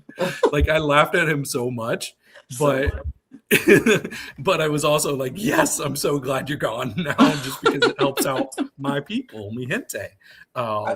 But I kind of thought maybe on paper it was going to, like, because I saw the result before I watched the episode. So I was like, oh, really? Okay. And I thought maybe something crazy had happened. And on paper, it looks like maybe it would be one of those, like, well, this is someone that everybody's going to want to take to the end. So if we get rid of Cameron now, then that frees up me a spot down the line. But then you watch the episode, no, they just got annoyed. And you know what? It is a social game at the end of the day. So, I mean, I think it was a bad move on the part of the majority, but I mean, it kind of worked out for him in the long run, didn't it? So, I mean, I can't be too fussed, but sure. Yeah. And then, like, moving into the next episode, this really felt like where Sally is like, oh, I have to do something. I have to do something to get attention. So she decides that she's going to try to convince Brook to give her half idol. And I just thought Sally was way overplaying this. And I think she thinks that these people who have played over 100 days, specifically Brook, are stupid. And they're not. So I just was getting really annoyed with Sally. I already said it last week that I could see her being a losing finalist, but right now I totally am seeing her being a second place loser. Yeah, just way too much. I call her Big Move Sally in quotations, because that was what she was trying. Like, I just want to make a big move. And I'm like, girl, hello? Big moves are stupid moves if they don't make any sense. And you sitting here talking about some, you think Brook, of all people who done been in this game and played over 100 days in this game, is going to think for a second, oh, yes, Sally, let me give you my half of the idol because I think you're going to get it from Caleb. Big move, Sally. If you don't sit your behind down, that is the stupidest thing. And then the way she went, Sally. Big move, Sally. The way she went about it was so. And then not only do you think Brook is stupid, you also think Caleb is stupid, because you go sit there and be like, oh, Caleb, I'm just going to tell her that I'm going to use it to blindside you. If I'm Caleb, I'm like, excuse me? Why would you do that? Because now my name is out there. And once it's out there, you can't take it back. And if I think you can put me out there for a plan, even if it's not a real plan, that tells me I am not instrumental to your end game. So if I'm not instrumental to your end game, what are we doing with you? Why you say my name once, you would say it again. I think she just want to make a big move. And this is going to be, I think we and Ree talked about it during the recap that we did. Big moves was the name of the game for 2 episodes. Everybody want to make big moves, and these big moves are stupid moves if they don't mean anything. Like, they're just. Right. Sally we'll talk about that more. We'll talk about the other one later, but Sally pissed me off. So first off, referring to her as Big Move Sally might be my favorite thing I've ever heard you say on this podcast. No, but it's specifically in quotations. It's Big Move Sally. Like, Big Move Sally. Please. No, like, I can't imagine in the future we're going to be talking about Sally. Who? Oh, Big Move Sally. Got you. Like, that's what it's going to be. It's like Purple like Sally, Big but Move. it's Big Move Sally. Yes. Oh my God. David, you say she's the losing finalist? Yeah, that's the energy I'm getting from the Senate right now. I think she is destined for second place. And you know what? Get your whatever the second place prize in Australia is, probably like 20K. She got a car. She'll be fine. Get your 20K. Live your best life. But she got a car. She'll be fine. She'll be fine. Yeah. She won the car. This tribal council, like I heard you talk about this, Lana, and we disagree a bit, but this tribal council, I was living for Jackson, finally saying something. I've been wondering why these people keep calling themselves the underdog when, since Mark has left, they have had the upper hand. Mm-hmm. Maybe they've squandered it a few times, but they have not been the underdogs. The underdogs are the people who do not have the numbers, who do not have that agency on their side. So the fact that these people keep calling themselves the underdogs is ridiculous. And I'm so glad that Jackson finally called them out. Like, why are you calling yourselves the underdogs when we are the ones fighting for survival? I get it. And I agree with that. I think they are not the underdogs, but I also think they are kind of the underdogs in a different way. In terms of intelligence, that too, but in terms of power, like if you think about it, that side has never won immunity at all the entire time. That side has never gotten immunity. It's always been with the returnee side. It was Simon, it was Brook, it was Simon, Brook, Simon, Brook, Keely. Like it's always been on that side. It's so they are the stronger side. So in that aspect, they are the power of the strength, but powers in numbers has always been on this other side. So are they the underdogs because they're not as strong? Okay, yeah, give them that. But they are not the underdogs because they don't have the motion in this game to make things move. They squandered it a lot, but they do have the motion to make things move if they would just stop trying to make useless big moves and just play the game. And just because what you can't do is outplay a solid plan. And if everybody is solid on the plan, it don't matter what tricks they come up with. Okay, if they say we got an idol and we go switch it to somebody else, our plan is solid. If we think they switch it up, we'll let you know on tribal. Switch it to that other person. It's always an option with them. They always had an option to either go for one person or the other person. So no, they're not the underdogs with numbers, but they are very much the underdogs in intelligence and strength. Yeah. Okay, fair. I'll give them that. But as far as this vote went, so we had our obvious 3-3 split. And this is the second time where we had a tie, and there was a possibility of going to rocks. And tell me, who is the single person most incentivized to go to rocks when you have a split like this? Because there is an obvious answer. Team who does the idol. The side without the person with immunity. The person with the immunity necklace. So, and we had Brook, who did not go to rocks because she had the immunity necklace. She wouldn't have had to pick a single rock.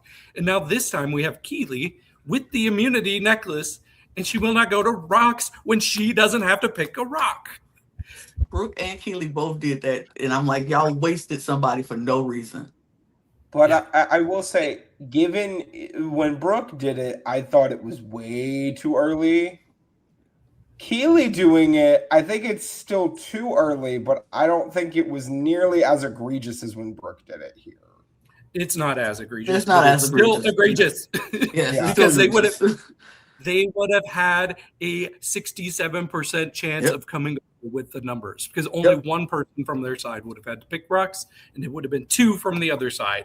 So things would have flipped. Sure, yeah, you still would have had to take care of Brook eventually, but you just beat her twice in a row.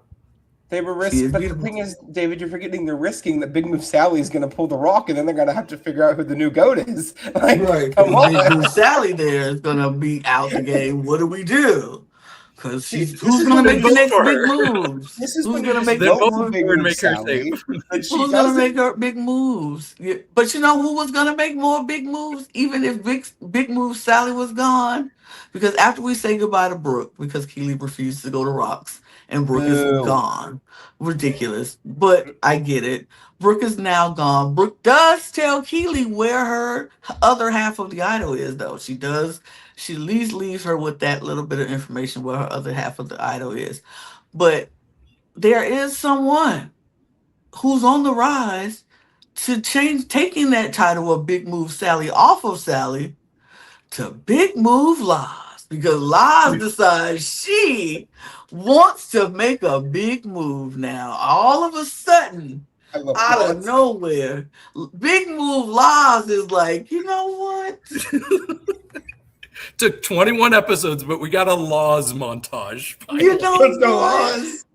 I'm starting to feel like Lies is like, I'm starting to feel like I ain't do nothing in this game. Like, you think, Laws? You think?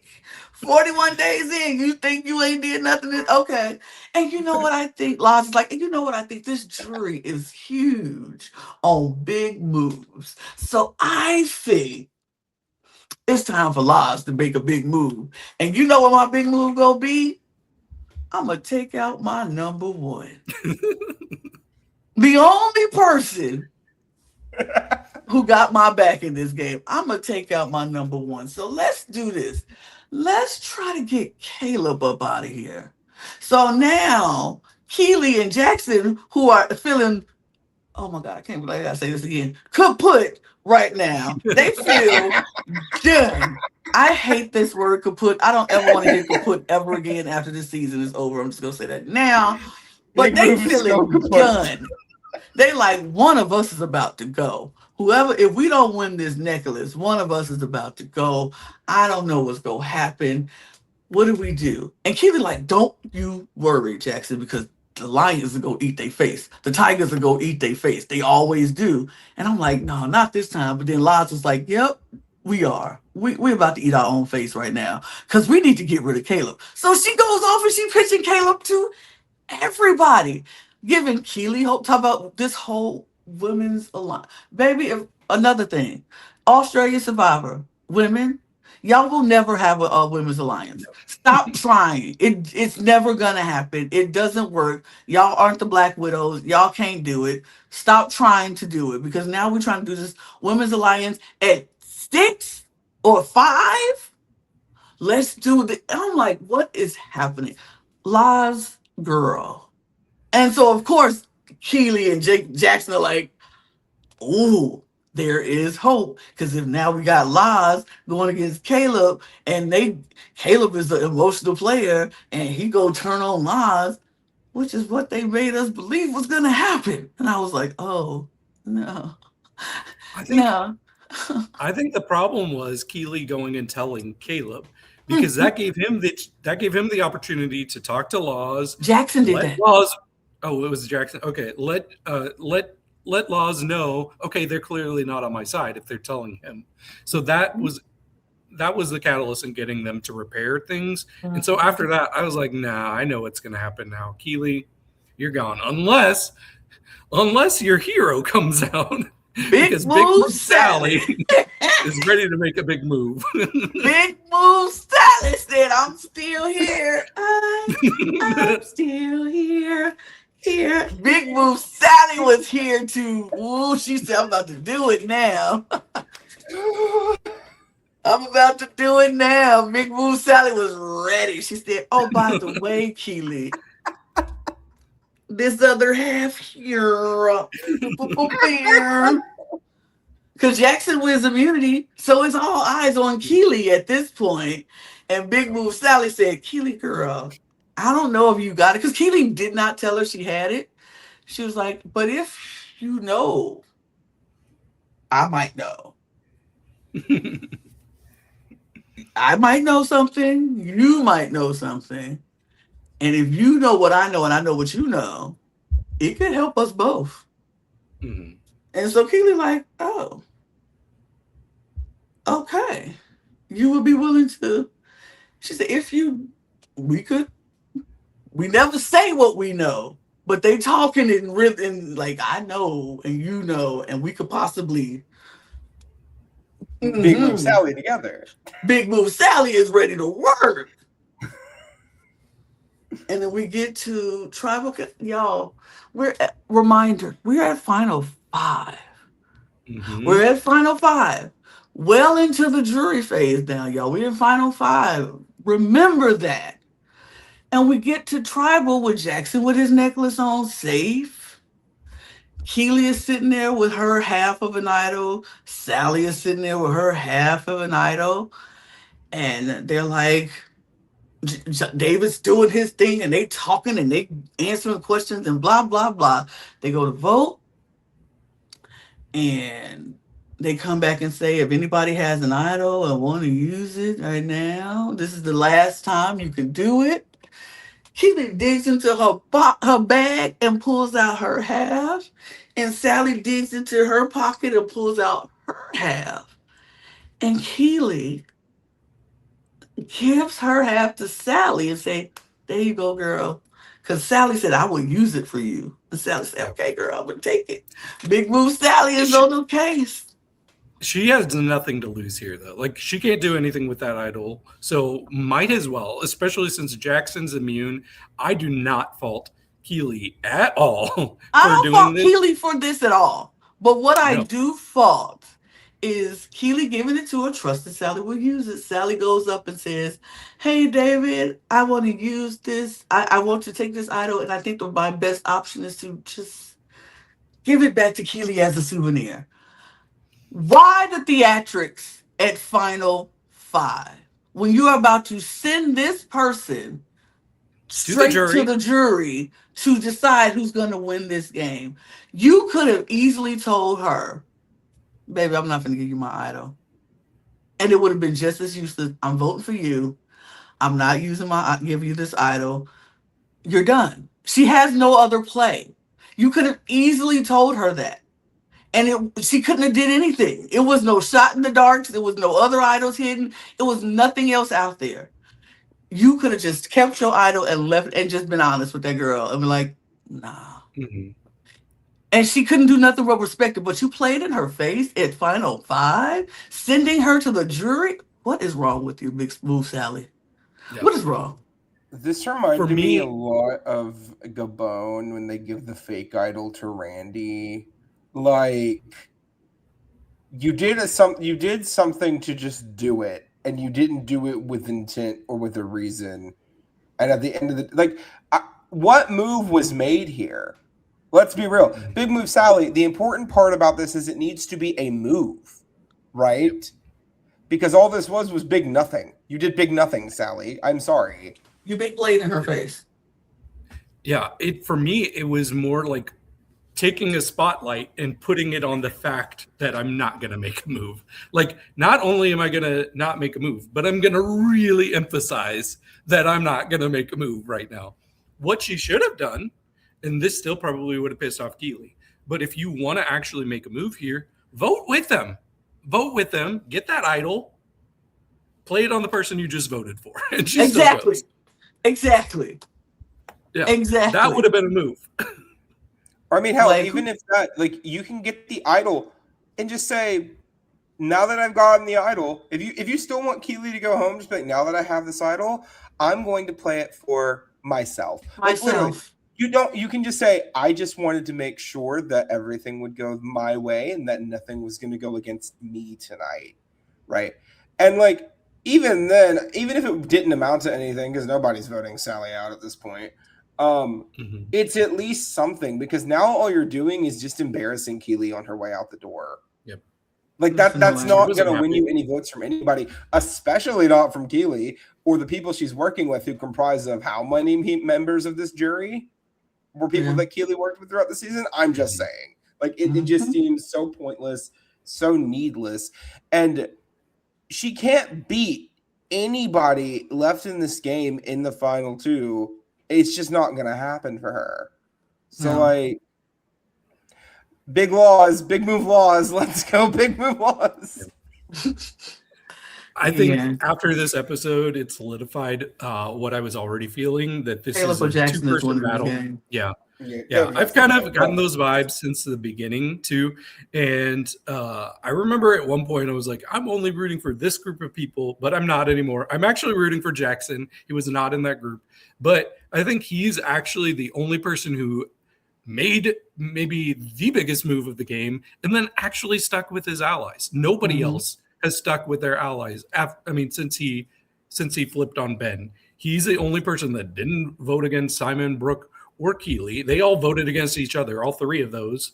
And of course, everybody on the underdog side, they've blindsided people as well. They've been not loyal to each other. So I think he can stand on that. Not that loyalty is a big factor for me generally.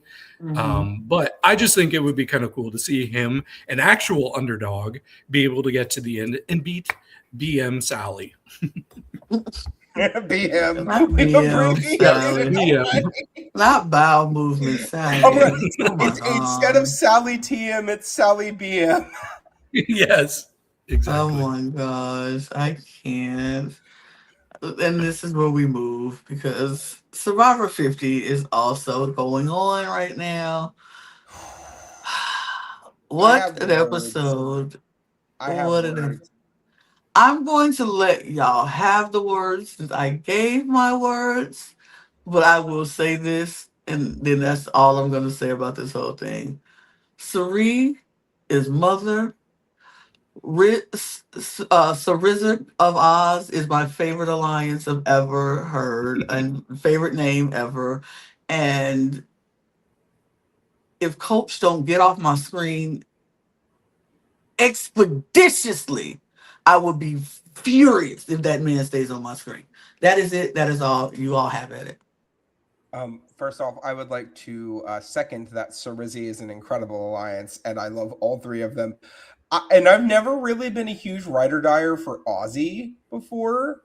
I like Ozzy, but I've never actively rooted for Ozzy. And other than not even in the end of South Pacific, I was diehard Team Sophie. But I like Ozzy a lot. But see, this is the first time I've ever been yes, Ozzy. Yes, please, Ozzy. This is the first time I've been interested in him. He's interesting, and it's great. Rizzo and Cirie. Cirie said something in Us versus the World that it was rare to find your Survivor soulmate. I feel like Cirie has found her Survivor child. This is just where we're at. She found her big brother child in Izzy. She has now found her Survivor child in Rizzo. She found her traders kids in Andy and Quentin. This is just where we're at. Cirie has found all of her I hope she put them up for adoption. She did put them up for adoption. Yes, she did. Good. But at the end, Mama, when you're good to Mama, Mama's good to you. And Mama was good to herself by getting herself to the end. And that's what's important. Okay. But the two of them having these talks, right, have been my favorite part of the season. The three of them have been so fantastic together. I'm loving every second of this. But I also loved even harder when she clocked the shit out of Stephanie. See, this now makes me think that whole pregame mess between Stephanie and Cirie is going to get squashed. And eventually, with the hopeful implosion of the Honor and Integrity Brigade, Stephanie might come work with Cerizzi and things will be fine. And I don't like her, but it's a number. Okay, Cerizzi need numbers. That's what I care about at this point. They need numbers. This tribal council pissed me off. I was fuming. I love you, Dee. I love you, Tiffany. And I remember before the season where David was talking about how excited he was to have Coach back on your screen. You still feel that way, David? Still loving him? Because I don't. I'll talk about it. Yes. Yeah, because I have been a big Coach fan. I've actually been a big Aussie fan too. You talk about favorite alliances of all time. I-2-4 was probably will always be my favorite alliance of all time. And Aussie is a big part of that. But yeah, first of all, I do want to say Furious Tiffany I'm sad that she's furious, but I love that version of Oh, I Tiffany. love man. This Tiffany. is where I was like, yes.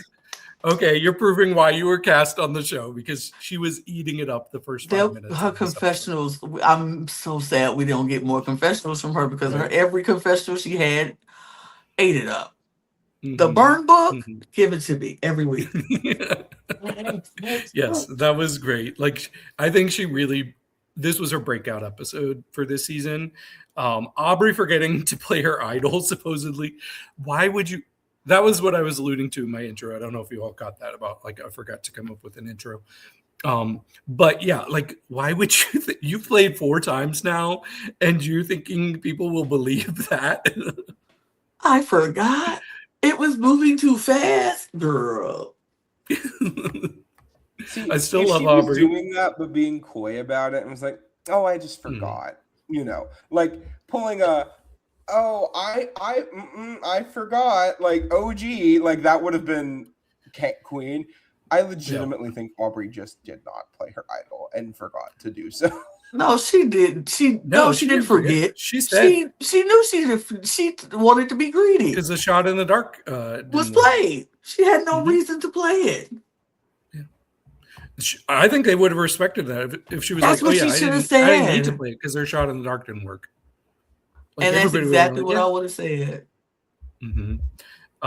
But yes, I agree. So Wizard of Oz, amazing alliance.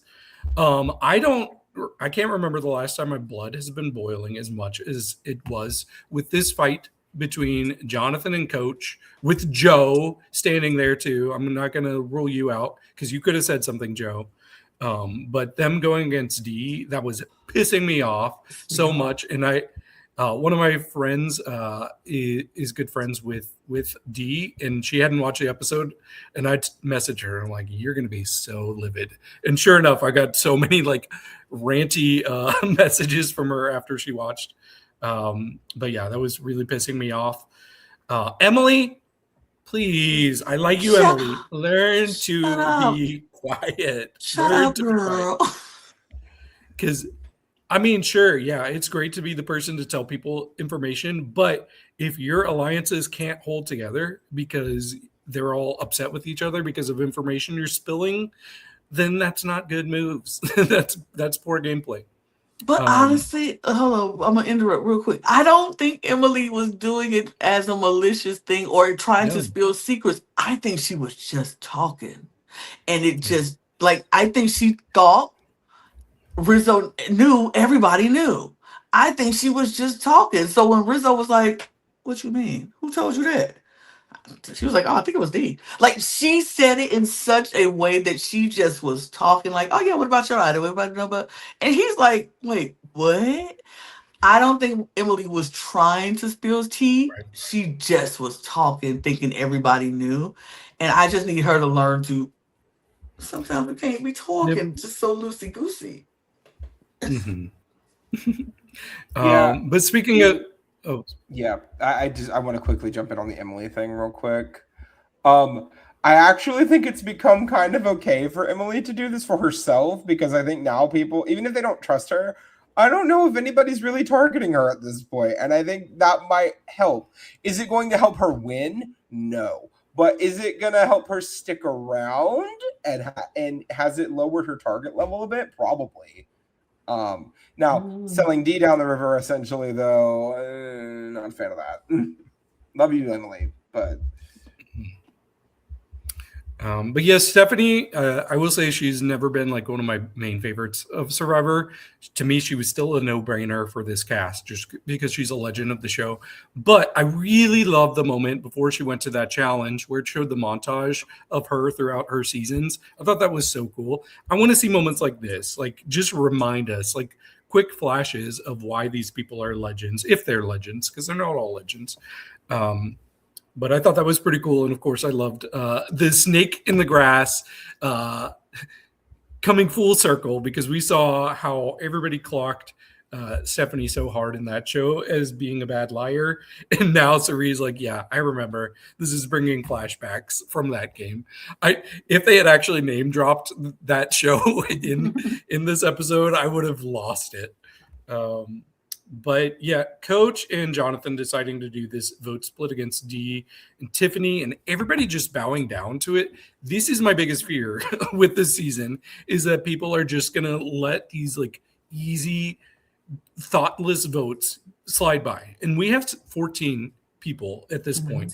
There should be all sorts of plans. There should be all sorts of maneuvering in possible numbers. There should not be 12 against 2. It really pissed me off that, and I'm sure people are biding their time and letting them have power for now, but why do that now when you have people that want to work with you, and you have these guys that are making it so clear that they're working together, even them not bringing in Chrissy as their fourth horseman because she's not a man? Is that it? They're making it so obvious that they just want these dude bros with honor and integrity to go to the end. So I would have squashed it right now. Dee and Tiffany don't have numbers on their side. What threats are they?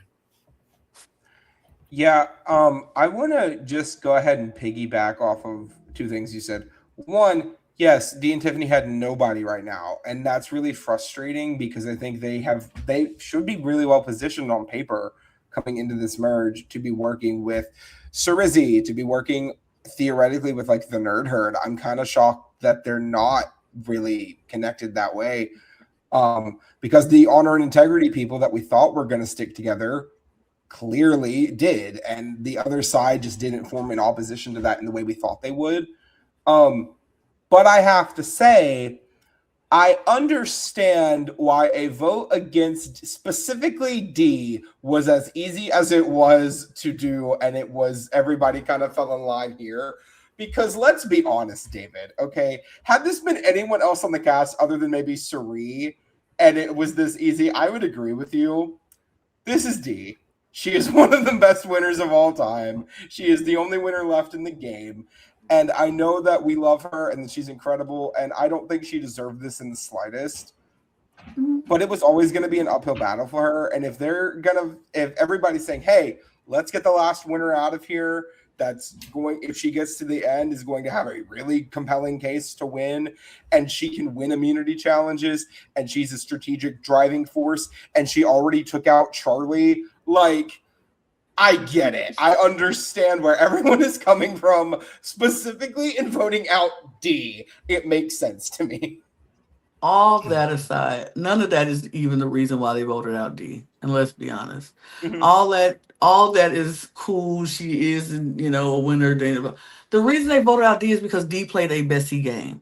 Let's keep it a buck. She played a messy game. Her telling Rizzo's secret was unnecessary. And then she told it to not one, not two, but 3 different people, trying to solidify trust between them when it wasn't even her secret to tell. So she played a messy game. It got back to the people who she was playing a messy game with. And then the people who she told to solidify trust, now one of them don't even trust you no more because you blindsided them and you lied to them. And so you blindside Jonathan about the Charlie vote. Jonathan now turns around and turns on you for the Camilla vote and vote Camilla out. And now you mad at him, and he like, I owe you nothing. You lied to me. And then you like, I've been honest. And he's like, have you though? Because I remember you telling me something. Rizzo now finds out you telling you his secret. He's like, I don't know if I can trust you either. I like you, but can I trust you? She played a messy game. She said herself, she played messy. She played loose. And that's why it was easy to get her out, because Rizzo now doesn't trust her. So if Rizzo don't trust her, Sari don't trust her. If Sari don't trust her, Ozzy don't trust her. That's 3 people right there. Emily now doesn't trust her. Now Emily don't trust her. Christian and Rick don't trust you. And then you already got Jonathan and Coach pissed off at you. And so if Jonathan and Coach pissed off at you, Chrissy go follow with them. Stephanie go follow with them. You're done. You're cooked. She just played messy. Her being a winner, yep, that's fine too, but she just played too messy, and it was easy to say, we go get you out of here. I see what you're saying. I want to keep us all fair here, because let's be real. I think there's a person in the game who has been spilling more secrets than even Dee is, and it has not come back to bite them yet, and I hope it doesn't, but it's one of our faves. It is Cirie herself. Cirie, especially when they all merge, she was telling everybody, Aubrey has an idol, Rizzo has this advantage. She didn't tell Rizzo about Rizzo. She told Ozzy. Yeah, Ozzy, because Ozzy came to her and said, Rizzo, I want to work with you. They were together. But Ozzy was trying to get them together. I don't think Cirie, but see, here's the thing. Cirie has been telling people who won't go say anything. Dee was telling people who would go tell everybody. It just hasn't caught, like I said, it ain't caught her yet.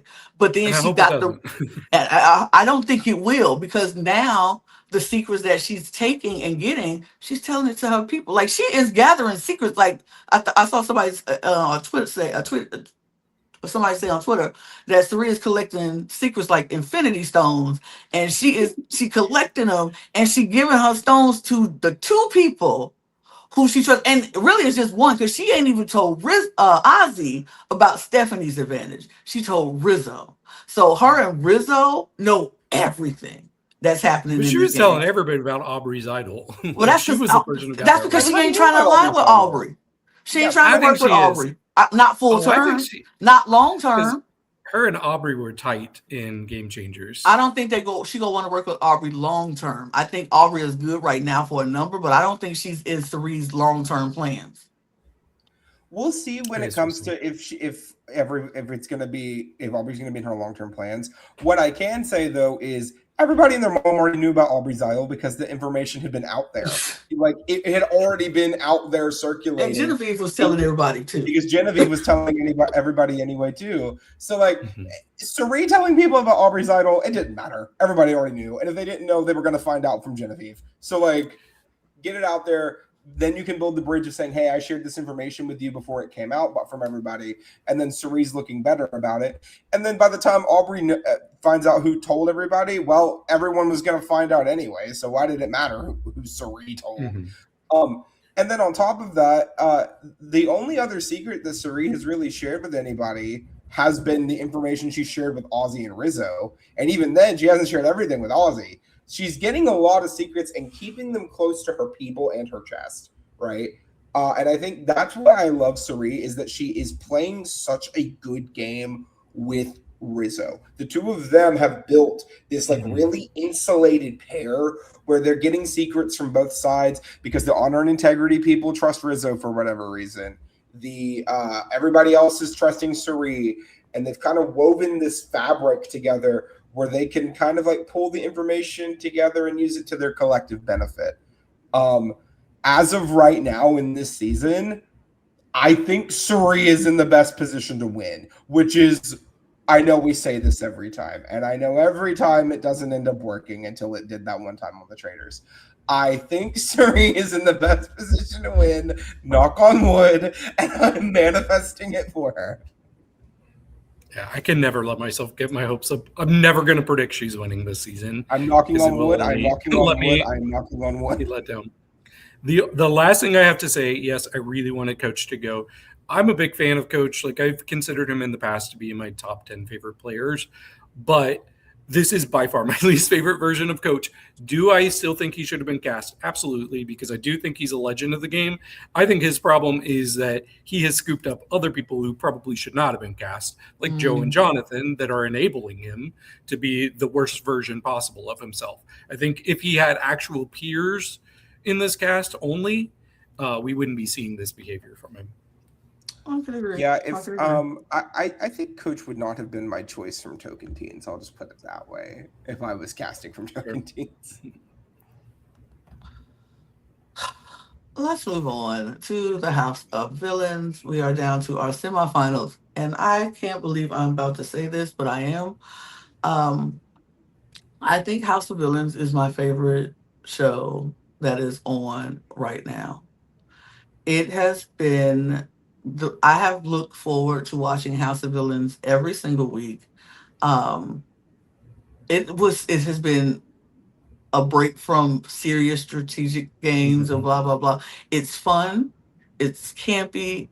It's unserious. But then they added a level of seriousness to it that I was like, where did this come from? I think this cast of people have made this game so much more entertaining than it actually necessarily needs to be.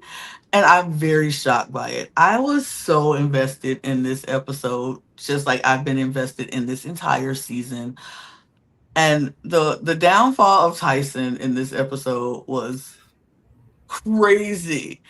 But and production, y'all owe that man some money because y'all screwed him Yes. big time. Y'all screwed him big time because the way this played out with no redemption in this episode, and it was only two, and then you make a game where it is a knockout where people gang up on you to send them out when we knew it was going to be him. And I think me and Jack said it in the recap. That's why we think Tyson got the official podcast of House of Villains because Consolation prize. that consolation. They're like, we know we screwed you. We know what we did to you in this season. You didn't deserve that. So here, we'll pay you to do the official podcast of the season. And we'll try to get you on Traders next season. We're gonna see if I'll work out Peacock connections and get you. Like I think they promised this man the world because they had to, because that was a screw job of the century. If you're a wrestling fan, this was the Montreal screw job all in itself. Like this was horrible. It was so predictable. There was nothing Tyson could have done. But did he go out fighting and trying? He absolutely did. And I just thought it was so entertaining. I know we found out after the fact that he gave New York permission to vote him out because he knew there was no chance of him winning. But I loved how she played it up, was like, actions speak louder than words, Tyson. And actually louder than words. And she never put me up when she had two opportunities to do so. And she never voted for all this stuff. Like, I thought that was like the gag. Because I'm like, clearly New York is going to give Tyson a vote. It's 2-1. It's going to be 2-1, but it was a unanimous vote. And I was like, gag, what? All of that. And Christine, I see you. I just want to know, like, you know, girl, I see you. You did not get on Selling Sunset, and you are not in the real estate industry by accident. You are strategic, you are smart, and you know what you're doing because you wanted to win that.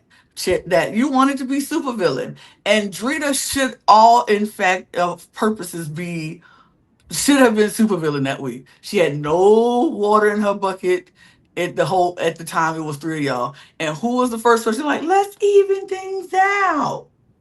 Christine, you knew what you were doing. I respect it, but I would respect it a little bit more if you were like, look, Drita, I just really wanted to win. And you should have said that in the chat. It's like, I really want to win, y'all. Let me win. I think Drita would have been like, fine. But you knew the kind of mood Drita was in. You knew she was upset because her daughter was graduating that day and she was going to miss it and all that stuff. You could have let her have supervillain. You weren't going nowhere. You were safe regardless. But no, they don't get anything for being supervillain. No, they don't get a room. They don't get nothing. A family visit. You get nothing. I would have just been like, girl, you can have it. But Christine wanted to be supervillain. She wanted to make big move. Christine wanted to make a move, and she wanted to be supervillain. On again. But then wanted to act crazy when Drita was pissed off at her. It was like, I don't understand why. You knew, but go check out my recap. Me and Jack talked about that. Yeah. First of all, I'll say the tiebreaker, Tom leaving, duh. They didn't even need to make that a cliffhanger. We knew that's what was going to happen. Hello. And then we start seeing the storyline of Drita's daughter's graduation and how the money will change their lives. And that's where I'm like, oh, okay, yeah, Drita is winning this. But I didn't know that it would come into play as much in the storyline for this episode as it did. I still think that is them sprinkling some winner edit in there. But yeah, I'm glad you went on the rant about how they screwed Tyson over. Brook, I don't even think you can understand like how badly they screwed this man because he's in a 2-person alliance against 4 other people, and the only way they can survive is if they get supervillain this week, if they get power. But they made it a competition where it was impossible because it was here's 4 tubes, everybody spit in the person you want eliminated from supervillain. So of course the 4 people who are working against Tyson in New York, they just go for Tyson's first and then New York second. So they're out. And so, yeah, it just made it impossible. And at that moment, I'm like, yeah, 100%. Tyson has no shot. He's 100% leaving. But as obvious as it was, they still managed to make me think, well, maybe not. Well, maybe not, especially because of Christine and Drita fighting so much. And I saw both of their sides. Like I do see like Drita from her perspective. If I already had this, why are we even trying to like make it even? What's the point? Just let me have it. It's already there. But from Christine's perspective, I also see her idea of like, wait, why should anybody just be handed this? Like, it's still a competition. If I want to win, then I should be able to win. I wish she had articulated that a bit more instead of hiding behind innocence. But it was still nice to see her like let the daggers out a bit, especially her yelling at Kate and Tyson, like, get out of here. Like, I did not expect that. Because I'm like, Tyson comes on your side, right? What Tyson comes sit over there for anyway? I was like, Tyson, you so messy. Like, get your messy butt out of there. Sit over there, just stir in the pot. And he would just, whoever he talked to, yeah, I absolutely agree with you. You're absolutely right. I loved it. Yeah. So yeah, it did give me a little tiny molecule of hope that Tyson could survive. Especially when Kate was put up against him instead of New York. But yeah, we did see Tyson go. And at this point, I do love Paul. I love Paul. He's one of my favorite people from Big Brother. At this point, I kind of hope they get second place again. I kind of hope it happens. Because that's what you get. They really said no men in the finale of House of Villains this year. They really did. They're gonna get him in second for the plot, y'all. Right. Oh, I was thinking about the path to the end, and I'm looking at this challenge that they got coming up for the end. I think Paul wins this challenge. I think Paul wins. This the screw. They are hanging on endurance and the screw. I think Paul wins the challenge, so he automatically goes to the next round. I think he takes either Christine or Kate with him, probably Christine. Takes Christine. Let's say he takes Christine with him. I think Kate wins the challenge for between the three, unless he takes Drita. Now he could take Drita, which would be a mistake, I think, if he takes Drita. But he could take Drita. But anyway, I think they get to the end, and it's Paul, Drita, and Kate, or Christine and Kate, or even New York. Maybe Paul decides to extend the olive branch to New York and take New York. So Paul, New York, and Kate. New York got Tyson. New York got Tom. And probably, I think Jackie. Maybe Jackie. New York probably got Jackie. So that's 3. Drita will have Johnny. Drita will have, well, I don't know, because Johnny might vote for Paul. I don't know. But I think Paul gets second. I think either Paul gets second, or if he's just not in that final, he either gets second or he's just not in it. Yeah. I don't know.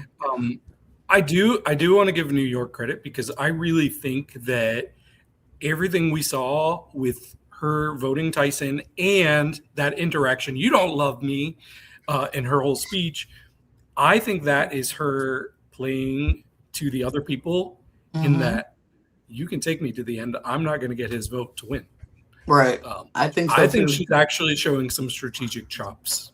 I think that plan came from Tyson as well. I'm gonna be honest. Probably. I mean, she's been surrounding herself, like it was Tyson this season, Wes last season. I think she's picking up. I think she's learning from this. Absolutely. And it's really cool to see, honestly. She has evolved. And I know you thought she hadn't, but I think at the beginning she didn't. At the beginning she didn't, but she has definitely proven it that later on in the season that she's she hasn't been popping off like unnecessarily like she used to do. So I think she's learning. And even when she was mad at Paul, it was a justifiable reason to go off on Paul because how dare you just give my vote away and say that? Like she wasn't just popping off unnecessarily.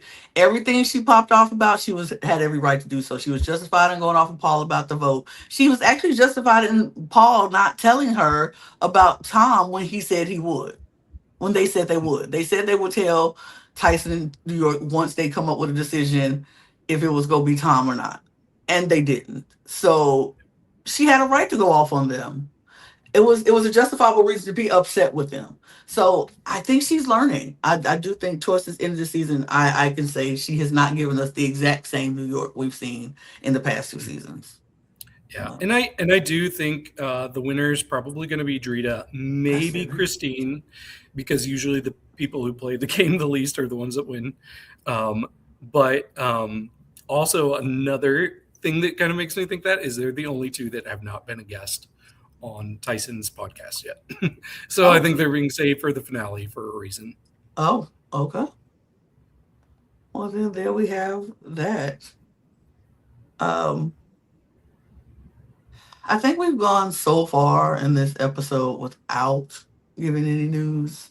So I feel like we should do that right now. It's time for some reality news.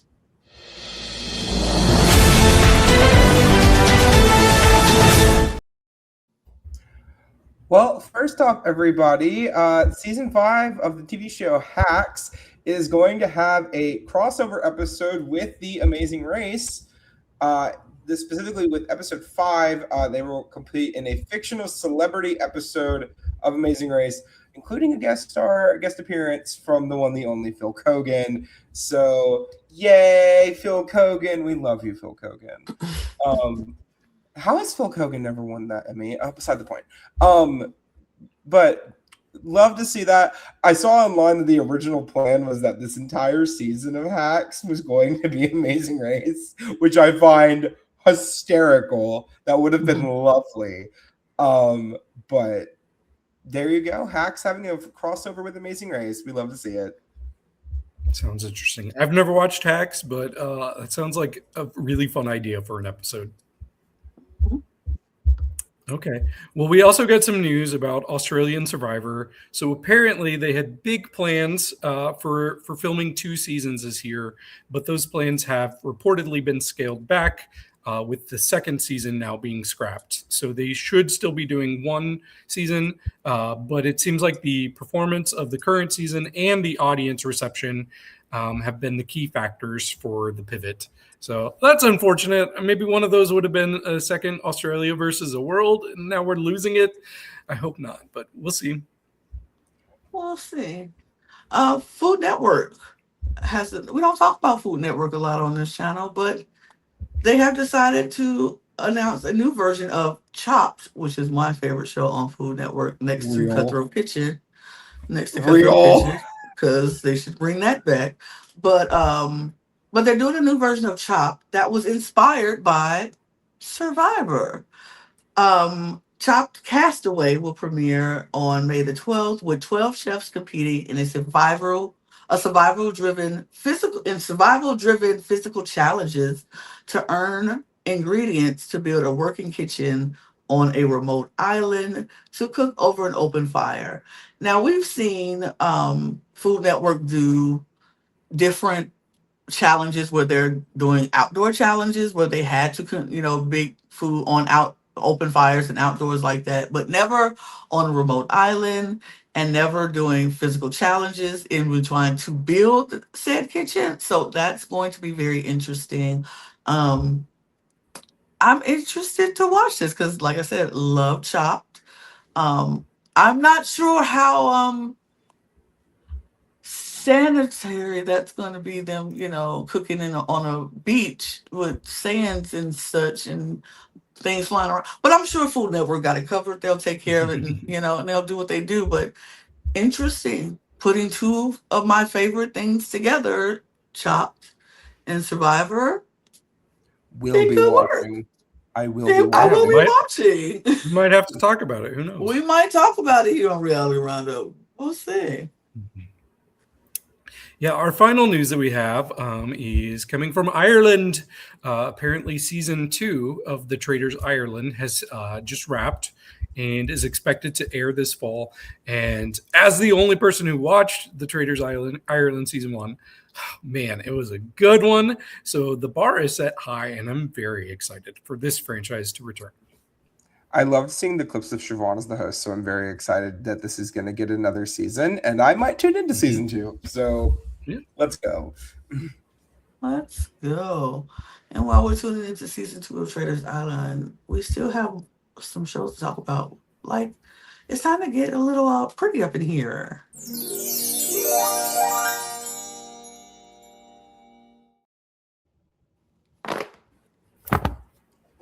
I wasn't ready. Now you're not ready. It's time for Drag Race, y'all. Let's talk RuPaul's Drag Race season 18. Mm-hmm. It was the we found out. Yay! Yes, it was. So we got to see everybody back in the workroom. Yay! We did find out about Briar's situation. Apparently, Briar had pneumonia, which was part of the reason that they passed out. And they have not been cleared to participate in this lip sync Lollapalooza, which is kind of wild. I didn't expect that. Mm-hmm. Well, last year they filmed it like right before the finale. This year it was filmed a while ago.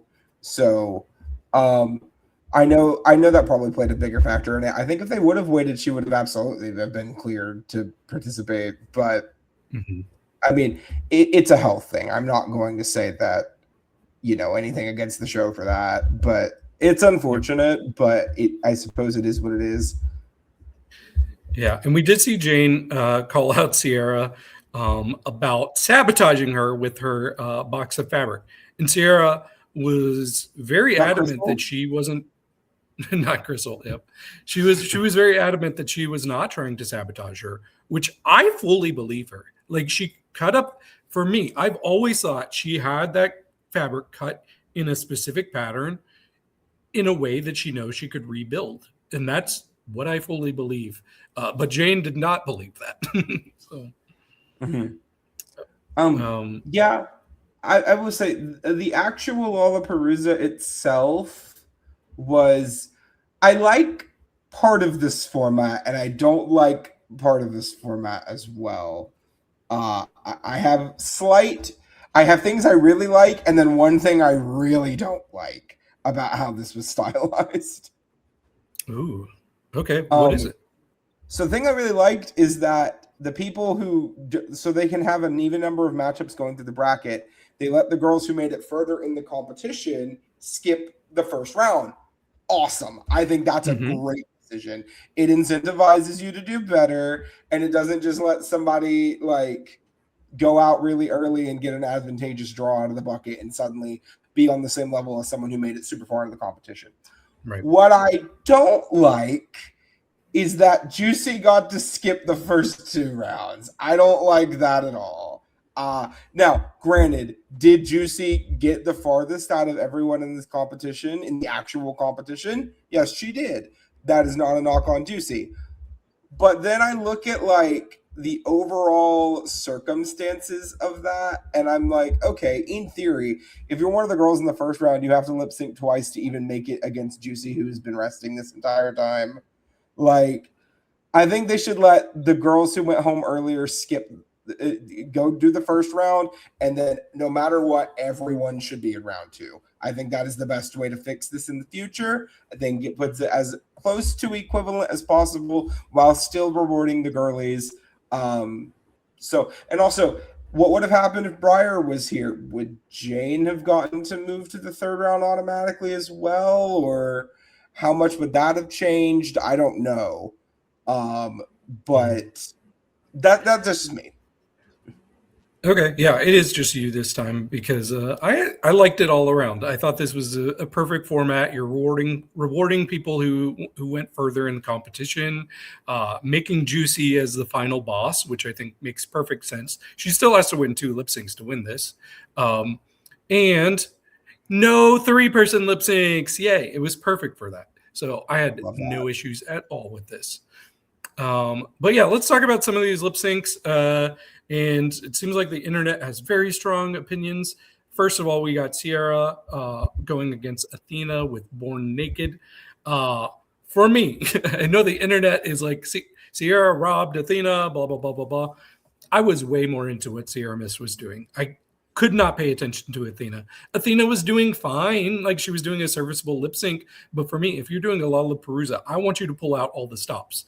And I would much rather see a person with a lot of spectacle, even if they take slightly long to get out of their costume. It took maybe 13 seconds total. It was not that long.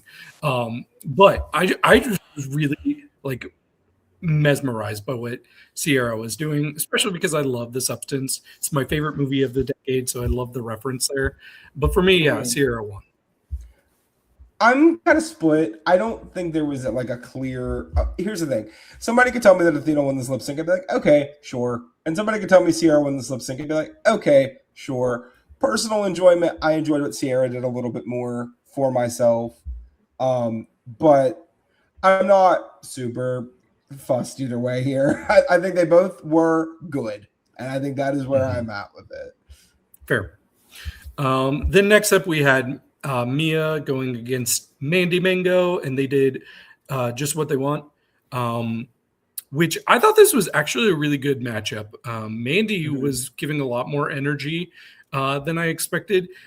Mia, I already knew she was going to be good. I will say, like, when she did her wig reveal, like, the wig did not look right for a long while, and it kept distracting me.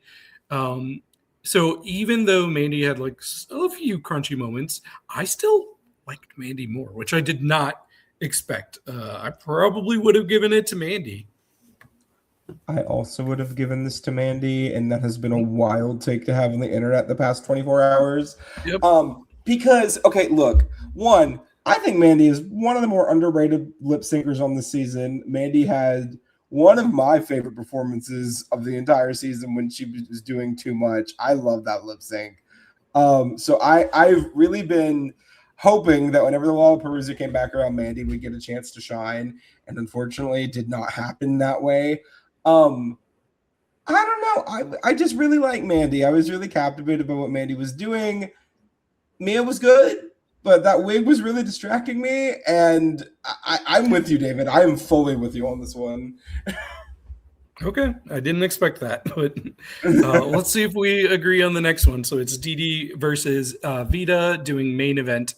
I thought, well, this is not one of the most exciting RuPaul songs, so I wasn't excited by that. Yeah, it was pretty boring, but yeah, this I think was one of my least favorite lip syncs overall. They both did good, I will say that. But for me, one person was definitely more commanding, and that was Vita. I couldn't stop watching her. So she did a good performance to a boring song. So yeah, Vita was my winner. Can you imagine if they would have subbed this out for like ASMR Lover? Because that's not apparently here. It was on the list. That's what Didi said, is that it was on the list, but it got scrapped. Which is probably what got scrapped when Breyer couldn't do it. And they were like, well, we have to get rid of one of the songs. Let's get rid of one of the top 3 songs in RuPaul's discography, but whatever. Yep. Could have done like Adrenaline. So many options. And don't tell me they've already done it on the show. They've already done half of these on the show before, if not more than half. They do a lot of my favorites, though. Like I really like a lot of these songs. Oh, sure. Like, okay, look, and this is not a knock against the show. This is just the truth that they've already done a lot of these songs on the show before. So there's no reason that they couldn't have done Adrenaline. That's all I'm saying. I agree. I think Vita absolutely was more commanding in this performance. I love Didi. I've been feeling the fuego for months now. But she's like, who's Crystal? Who's Crystal? But speaking of better RuPaul songs, our next matchup is Vita again against Mia doing Call Me Mother, which I love. Yeah, this for me was not close. I'm so sorry. But, I mean, when you're going against a powerhouse like Mia, it's kind of hard to match up. I was surprised that Vita picked Mia. I thought that was wild and brave. I think she might have just wanted to take the big swing. You know, like you look at who's left on the field. All of them are good. I wouldn't say anybody in this, well, other than Discord, are like below average lip sync performers. I think she Why just not pick Discord though? She could have, and I think she should have. But taking the opportunity and saying, look, if I'm going against, my mind is just, it's Mia's right here. I'm gonna have to beat her eventually, so might as well take her out now. And if not, well, I tried. And you know what? I respect that. Good choice. This is always a great song. I do believe this is still the most performed song on Drag Race internationally. I think it's been done like 20 times. That's an over-exaggeration, but it has been done a lot. So retire Call Me Mother. give it its proper send-off. Retire it. I don't need to see it ever again. But Mia won, hands down. Indisputably to me, Mia won this lip sync. Okay. I think our next song might have been the first time it was done as a lip sync. I don't remember if it has. You're correct. I don't remember Pretty Gang being done before this. Yeah, I'll look it up. But it was Kenya versus Sierra doing Pretty Gang. For me, I was actually really impressed with Sierra in this. I thought she held her own in a song that should not have suited her. And I thought Kenya was doing well, but it felt like she was relying on like splits and sliding into splits a lot when Sierra was actually surprisingly embodying the song. So I probably would have picked Sierra this time.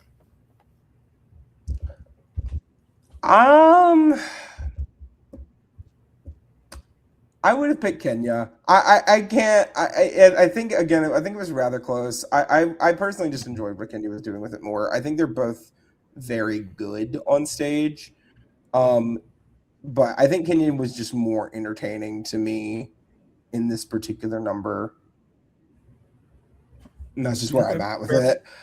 Fair. I don't really have a strong feeling. Either call makes sense to me. Mm-hmm. Mm-hmm. But I will say the next 3 lip syncs were my favorite 3 lip syncs. So I can't wait to talk about this. Mm-hmm. So next we had Jane versus Discord. And Jane got to pick the song Lana. Jane was like, I have an opportunity to do the funniest thing right now, knowing that she's going against Discord. She says, I'm picking Sissy That Walk.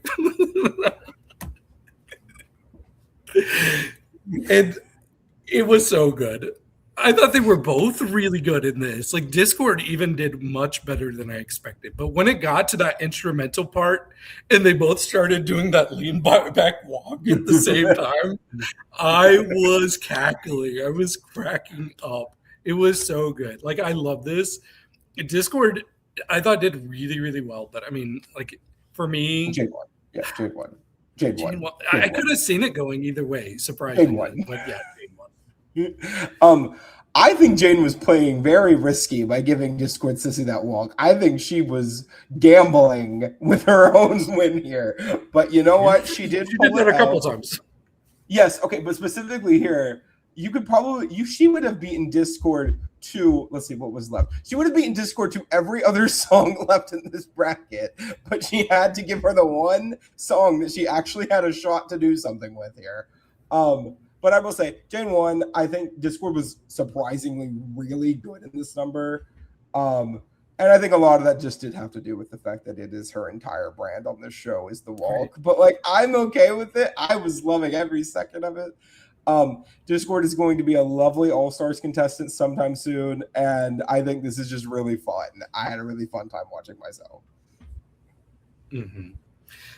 So then we get Jane again, and she gets to pick her rival, and her options are Juicy, Kenya, and Mia. And she goes with Juicy. So they're lip syncing. Makes sense.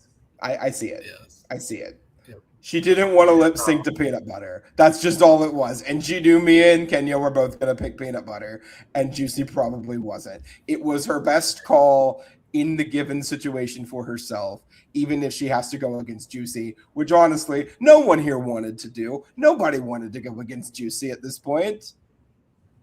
Right. But Juicy does pick what probably might be my favorite RuPaul song, Cha Cha Bitch. I love this song so much, so much. It's so fun. And I will go ahead and say this was my favorite lip sync of the night. Well, duh. I did not expect it to be a close lip sync between Jane and Juicy to a song like this. But man, was it. This is the single best reveal I have ever seen, ever. That was the one lip sync that I saw, and that was because I saw it online. I saw none of these other lip syncs but that one, and I was like, "Juicy, you crazy, crazy, stupid woman." That was the best reveal ever. It was so cool. So the only one that I think might be on par with it is Evie Oddly doing the front handspring wing reveal in All Stars 5 for when she was doing lip sync. Like those are the only they gagged me. Like I was totally glued. I've seen people like saying that Nymphia's reveal in the final lip sync of season 16 was better, and they put a clip, and I had to rewind it several times. I'm like, I'm not seeing the reveal. I could not pick up what the reveal was. For me, it didn't know. Not even close. Not even close. No, it wasn't that part. It was something where she does like a cartwheel and there's a reveal, but I can't tell. This left this impact. Oh my god. But then Jane was also just really damn good in this number. Like, and it was so funny. This should have been like imagining this is the finale performance here between these two, the last lip sync. This would have been incredible. I loved every second of this. I don't want to say it because I love them both, but I really love Jane. But yes, Juicy won this lip sync. I really love Jane, but Juicy won this lip sync. Yeah. She did. She won. But then we get our next matchup, which is Kenya and Mia doing Peanut Butter. Another good song, another great matchup. This was one of the closest ones for me, just because this was so in both of their wheelhouse. Like just seeing them both like doing their twerking at the same time. Man, this was really, really good. For me, though, it was close, but I did pick Mia as the winner. Yes, I would agree. I think it was. I will agree. I do think it was rather close. I don't even really know why I preferred Mia here. I think it just kind of ended up coming down to maybe it was just more engaged in Mia's face, but I think Mia as well. But we got our final lip sync, and it was the rematch of the century. It was Juicy versus Mia doing Cover Girl, which, I mean, Cover Girl is a good song, but it did feel a bit anticlimactic after this streak of songs we just got to do Cover Girl for the final one with these two powerhouses. So it was a good lip sync. For me, yeah, Juicy was the winner. But I want to give props to Mia for being able to do 4 in a row. That was very impressive, but Juicy's hard to beat. Mm-hmm. I think this was a very great set of battles here for Mia. Even though in my and apparently David's opinion, she should have only gotten the 1. But I kind of figured this is what they were wanting to happen for this bracket. But sure, I'm here for it. Congrats to Juicy. Well then, congrats, Juicy. Is that it? I'm sorry, I might have cut y'all off too soon. That's it. Nope, that's it. That's all. Okay. Well then, let's move on, shall we?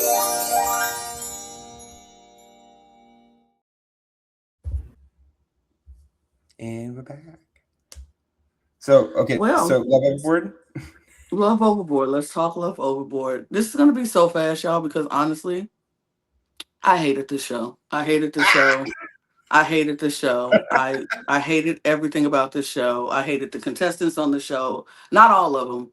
The men on the show, a lot. Well, one man on the show in particular, but I hated the show. I don't like the setup. I didn't like it. The end was very anticlimactic with Gia and Tim winning. They went $100,000 trip around the world, but it's not even. We don't even know if they're still together because they might not even be together. Most of the couples have broken up. A few of them are still together, which is nice. But David and what's her name? Whatever her name is, Vanessa. I don't like David. He was gross. He was gross. He was gross to Lo. Asked her to be his girlfriend, and then on the next day, go and go on a date with somebody else and let her give him a blowjob on the date. Um, and then dumps Lo after that. Gross man, disgusting. Only to get off the show and cheat on the girl he cheated on his girlfriend with. So,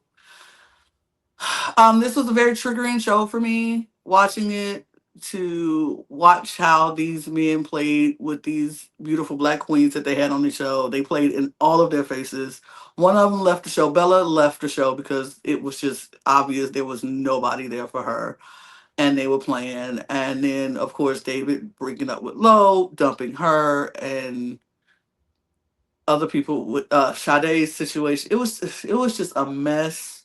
The show was a mess. I didn't like it.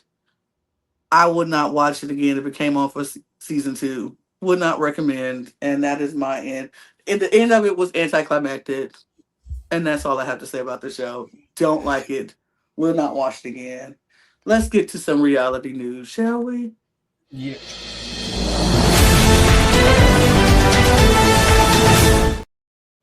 To wrap up the reality news this week for our Love Island All Stars couple, Leanne and Scott have now made their relationship official. They are now officially boyfriend and girlfriend. They did that this week in Iceland on their vacation, which is beautiful.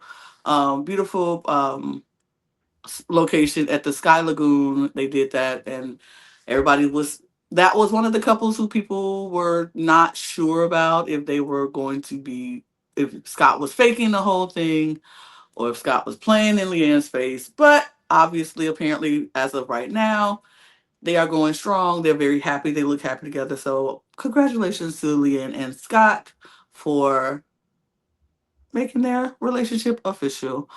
On the flip side of that, one of the loudest people who was saying that Scott was not being genuine with Leanne, Belle, is now single because her and her Bo Harrison have split up from same series of Love Island All Stars. So, and Belle has been very vocal on a podcast this past week about Scott and his intentions on the show and how he was faking things and he really wanted her and not Leanne. And how he was manipulating production and getting his hands on phones when he went to the dentist and all this other type of stuff. A lot of mess that production apparently. Sources say production has come out and debunked those rumors and said that was not what happened. Belle is saying that is not true. That production did not come out and say that because that they don't do that. So we don't really know what the mess is that's going on with Love Island All Stars, but the season is over. So my suggestion is we just let it go. Who cares?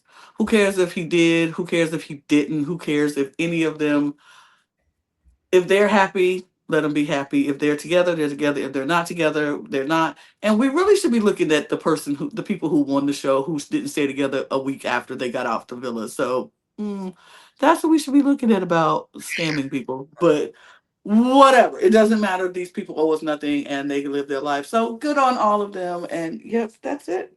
That's it. We're done. Next week, y'all. This went longer than we thought, but that's okay because we had a lot to talk about. Next week, though, we have a lot of finales, season finales next week. Season finales of The Voice, season finale of Australian Survivor, season finale of House of Villains, and season finale of RuPaul's Drag Race. So we're losing a lot of shows next week, but we're gaining 2 more shows. Million Dollar Secret is starting next week with 3 episodes, and American Gladiators is starting next week with 3 episodes. I've been a fan of the old school American Gladiators, so I'm very interested in seeing what this new revamp of American Gladiators is going to be like. I know they've done it before. I didn't like the first revamp It wasn't my, what I like, but we'll see what they did. They said they're going to try something different with this one. So we're going to see what happens with the American Gladiators. See, the 2008 version of American Gladiators was my childhood. So I didn't know about the original version of it until I was older. So I have a very soft spot for the 2008 reboot of American Gladiators.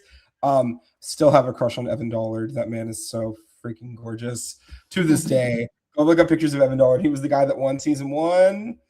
Oof. Okay. Whew, beautiful man. Beside the point, though, I'm really excited about it because there's some familiar faces on the Gladiator pool. Specifically, Fessy from Big Brother 20 is one of the Gladiators. Some former WWE talent, including Rick Boogs, is going to be one of the Gladiators. So Lana and I know him. And The Miz is hosting. So we'll see how well he does.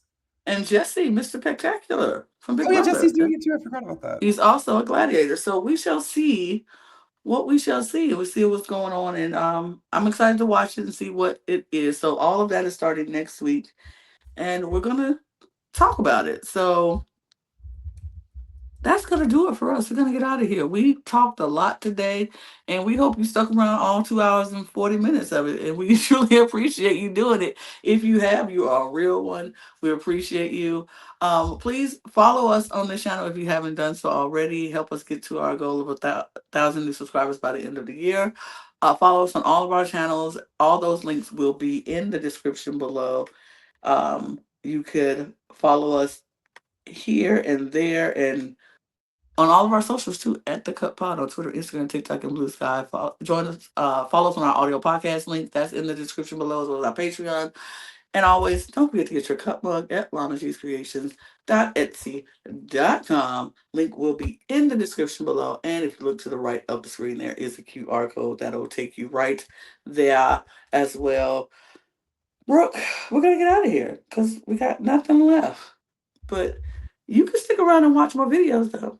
Do that. That would be lovely. And we will see you all next week. Cheers, everybody. Cheers. Bye.